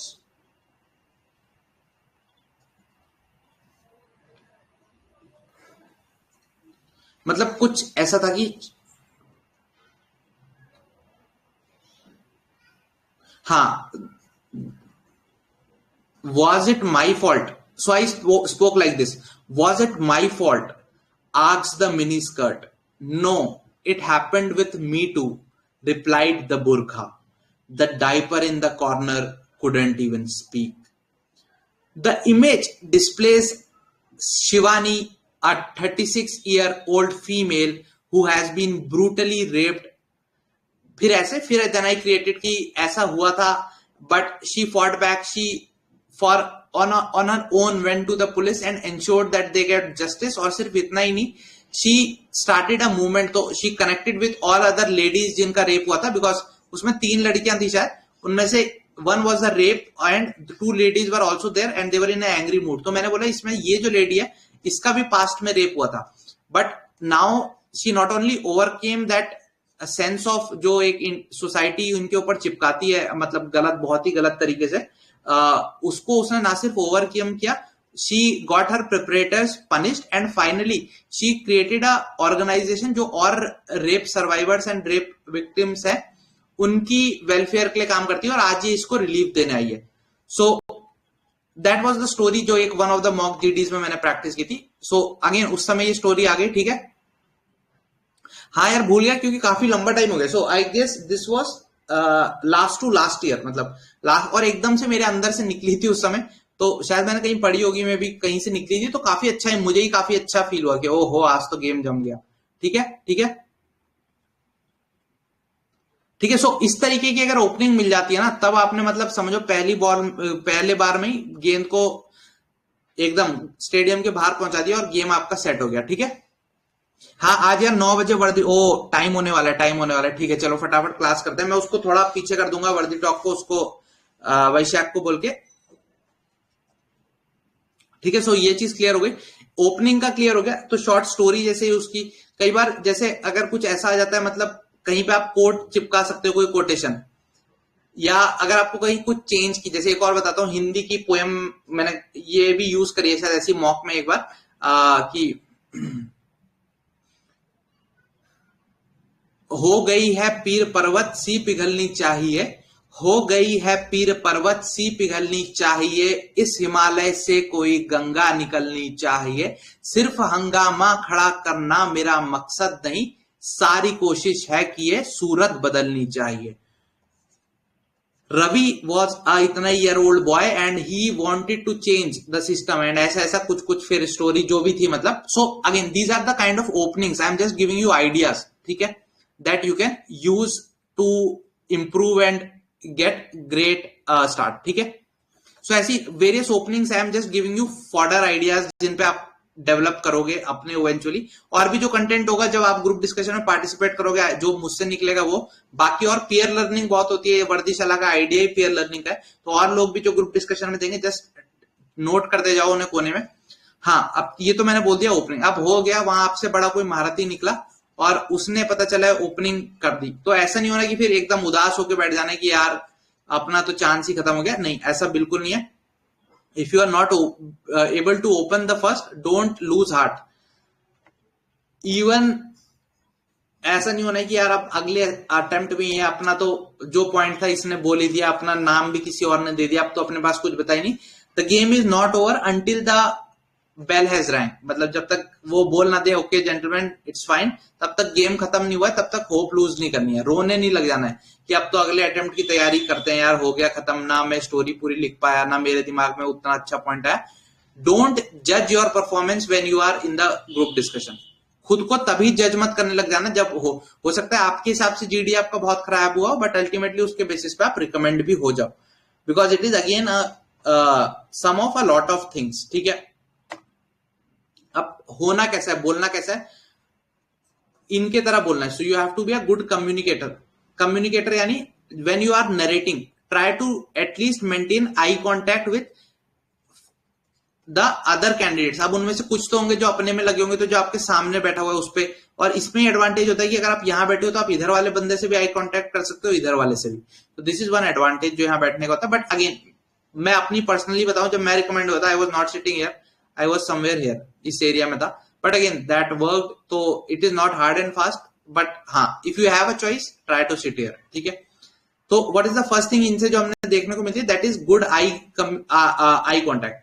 सो अब आई कॉन्टैक्ट के 2-3 एडवांटेज हैं. फर्स्ट क्या कि आपको वो बंदे पता लग जाएंगे जो आपको देख रहे हैं, तो उनको आप आई कॉन्टैक्ट दो, try to give a pleasing smile, ताकि जब ग्रुप डिस्कशन स्टार्ट हो, नरेशन के टाइम में आप उनके साथ एक रैपो बिल्ड कर लो कि जब ग्रुप डिस्कशन स्टार्ट हो तो वो आपके पॉइंट को सपोर्ट करें, अगर सपोर्ट ना भी करें तो एटलीस्ट आपको काउंटर ना करें, ठीक है। So that is the use of eye contact. Next, always focus on, मैंने जो एसएसबी के लिए बोला था, it is not about I, it is always about हम। तो हमेशा ग्रुप के इंटरेस्ट को ध्यान में रखना है, not just your own interest. तो कई लोग होते हैं कि नहीं मेरी स्टोरी सबसे अच्छी, बाकी सब जाए भाड़ में, नहीं ऐसा नहीं करना है। We have to focus on the group की क्या है। तो अगर आपको एक दो जगह पे कॉम्प्रोमाइज करना पड़ रहा है, दो चार जगह पे आपके पॉइंट ग्रुप एक्सेप्ट कर रहा है, that is always a win win scenario. तो हमें विन विन की तरफ जाना है। और also try to show team spirit, मतलब अगर बैठे हुए और उनमें से एक ग्रुप में एक बंदा है जिसको बोलने का बिल्कुल ही मौका नहीं मिल पा रहा, so you can just interrupt the group की let's give chest number so and so a chance, he has been trying to interject for a while, ऐसा बोल के आप उसको एक पुश दे सकते हो। तो ये बंदा भी आपको सपोर्ट करेगा आगे। तो वही लाइक फॉर लाइक का जो इंस्टा पे चलता है ना, वैसा गेम आप यहां भी चला सकते हो, ठीक है। ओके नहीं, हाँ मतलब अल्टीमेट ऑब्जेक्टिव ये होता है कि एक स्टोरी बनाई जाए, बट इफ एक स्टोरी जनरली बन नहीं पाती, मतलब कॉमन स्टोरी पे आ नहीं पाते, but the overall idea is the same कि एक स्टोरी पे आए, ठीक है। ओके ठीक है, so this is clear. So let's move ahead now. Also it is very very important to be a good listener, मतलब इट इज ऑलवेज सेड ना, good speaker is somebody who has been a good listener in the past. So good listener होने के क्या है कि जब कई advantage हैं, जब और लोग नरेशन कर रहे हो, try to listen to their story, try to attentively listen to their story and try to find out points of similarity कि अच्छा इसने भी कम से कम देखा तो यही है कि एक हाउसिंग सोसाइटी है, चलो मैंने इसको कोरोना का नोटिस माना था, इसने इसको स्वच्छ भारत का नोटिस माना, पर कम से कम ये तो एग्री ये भी कर रहा है कि ये रेजिडेंशियल वेलफेयर है। तो आप शुरू में अपना ओपनिंग पॉइंट वो रखो जिसपे मैक्सिमम लोग एग्री कर सके कि अच्छा this is a housing society, क्योंकि तीन बंदे ऑलरेडी अपनी नरेशन में ये बात बोल चुके हैं, तो ये तीनों बंदे आपकी हाउसिंग सोसाइटी वाले पॉइंट को सपोर्ट करेंगे। उतने में कोई और डिस्कशन में एंटर कर जाएगा, आपने तो अपना इंप्रेशन भी बना दिया और आपका एक पॉइंट ग्रुप ने एक्सेप्ट भी कर लिया। So that is why it is very important to have those good listening skills. Also अगर आप जब दूसरों को कीनली सुनोगे, यू वुड नो कि क्या क्या इनके उसमें एरियाज है जहां पे आप अपनी स्टोरी के हुक को अटैच करके इनके स्टोरी के साथ चिपक सकते हो, ठीक है। ओके ठीक है, हैंड्स यूज कर सकते हो Aditya, it's not a big deal, but don't be very, मतलब बहुत ज्यादा गेस्टिकुलेशन मत करने लगा कि इधर उधर हाथ को मतलब कर रहे हो। भरतनाट्यम नहीं करना वहां, हल्का अगर मतलब द बेस्ट थिंग इज कि आप लैप पे रखो, बट हल्का सा अगर मूव हो जा रहा है that is still fine, but ऐसा ना हो कि भरतनाट्यम होने लग जाए, ठीक है। ओके ठीक है, okay so this is clear. Finally know when to keep your mouth shut, मतलब कई बार होता है कि एक बार जिनका फिर जबान खुली फिर वो चलती रहती है कैंची की तरह, मतलब बंद ही नहीं होती। So know when to shut, अगर आपने डिस्कशन में दो तीन वैल्यूएबल पॉइंट ऐड कर दिए हैं, there is no point repeating दो सेम पॉइंट्स अगेन। मतलब ऐसा नहीं है कि एक ही पॉइंट को आप 10 तरीके से बोलोगे तो it would add any value, rather it would reduce your value. तो अगर आप पे 4 पॉइंट है, 4 बार अगर आप डिस्कशन में इंटरजेक्ट कर रहे हो, तो try to bring at least 4 new dimensions to the discussion, ठीक है। That would add value to the group discussion. 4 नई डायमेंशन उस टॉपिक की खोलो, ओके। ये हम बागे ग्रुप डिस्कशन में कैसे परफॉर्म करना चाहिए हम तब बहुत डिटेल में डिस्कस करेंगे जब हम जीटीओ टास्क देखेंगे ग्रुप डिस्कशन के। ऑल्सो जब आप नरेशन दे रहे हो, what I would advice is hands को इस तरीके से इंटरलॉक करें अपनी बैक के पीछे and then give a narration, keep your chin parallel to the ground and move the head horizontally. मतलब इस चीज को अभी जब हम ग्रुप डिस्कशन ये प्रैक्टिस करेंगे टेलीग्राम पे तब और मैं ऑब्जर्व करूंगा। So that is about the GP stage 1। OIR का हमने एक ब्रीफ ओवरव्यू ले लिया और पीपीडीटी का ओवरव्यू ले लिया, क्या होता है 1 मिनट का आपको नरेशन करना होता है, then there is the group discussion about 15-20 minutes का, ठीक है। सो दैट हैपेंस, उसके बेसिस पे कल हमने देखा था, फिर स्क्रीनिंग का रिजल्ट आता है and all of that happens. So इसमें क्या लक का रोल है? बिल्कुल स्टेज 1 में आई वुडंट डिनाई लक का रोल है, बिकॉज कई बच्चे जो चेतेश्वर पुजारा भी होते हैं वो क्रिस गेल की तरह राइट टाइम पे राइट फॉर्म नहीं डिस्प्ले कर पाते। So we have to understand, भले ही हम चेतेश्वर पुजारा क्यों ना हो, we have to be Chris Gayle if we want to get recommended, because Pujara का तो हम गेम तभी दिखा पाएंगे ना जब हम 4 डे का टेस्ट मैच खेलने का मौका मिले, हमें जीटीओ, आईओ और साइक के टेस्ट फेस करने का मौका मिले। अगर हम क्रिस गेल की स्किल्स ही नहीं दिखा पाए तो हम पुजारा का 4 डे टेस्ट मैच खेल ही नहीं पाएंगे। सो इसीलिए दोनों तरीके की स्किल्स डेवलप करनी है। लक का फैक्टर है, बट जो मैंने पहले दिन बोला था, the harder you work the more luck you would generate. So those of you who were till the end of the session, thanks a lot. थोड़ा लंबा हो गया सेशन, बट इलेबोरेटली चर्चा कर ली। माई हार्ट इज सेटिस्फाइड कि जितना देना था वो दे दिया। सो दैट इज ऑल आज के लिए। डे 2 वॉज टुडे, डे 3 होगा। अब तुरंत 2-4 मिनट का आप भी ब्रेक ले लो, फिर इंस्टा पे मिलते हैं, इंस्टा लाइव पे। आज हम वाइशेक के साथ AIR 85 all India rank UPSC CAPF 2020 and one of the highest scorers of paper 2, उसके साथ बात करेंगे इंस्टाग्राम लाइव पे अभी। और भी ऐसे काफी सारे वर्दी टॉक्स के हम सेशन करते रहते हैं, तो उस पे इंस्टाग्राम पे आके आप मुझसे पर्सनली कुछ पूछना चाहो वो भी पूछ सकते हो। और इतने जितने भी इंटरेक्टिव सेशंस होते हैं वो सब आप वहां अटेंड कर सकते हो, टॉपर्स के साथ हमारे जितने भी टॉक्स होते हैं। So stay tuned for more. Till then, bye bye, जय हिंद, good night. Don't forget to like and share and subscribe the channel if you are benefiting from this, because that is the only things that keeps us motivating.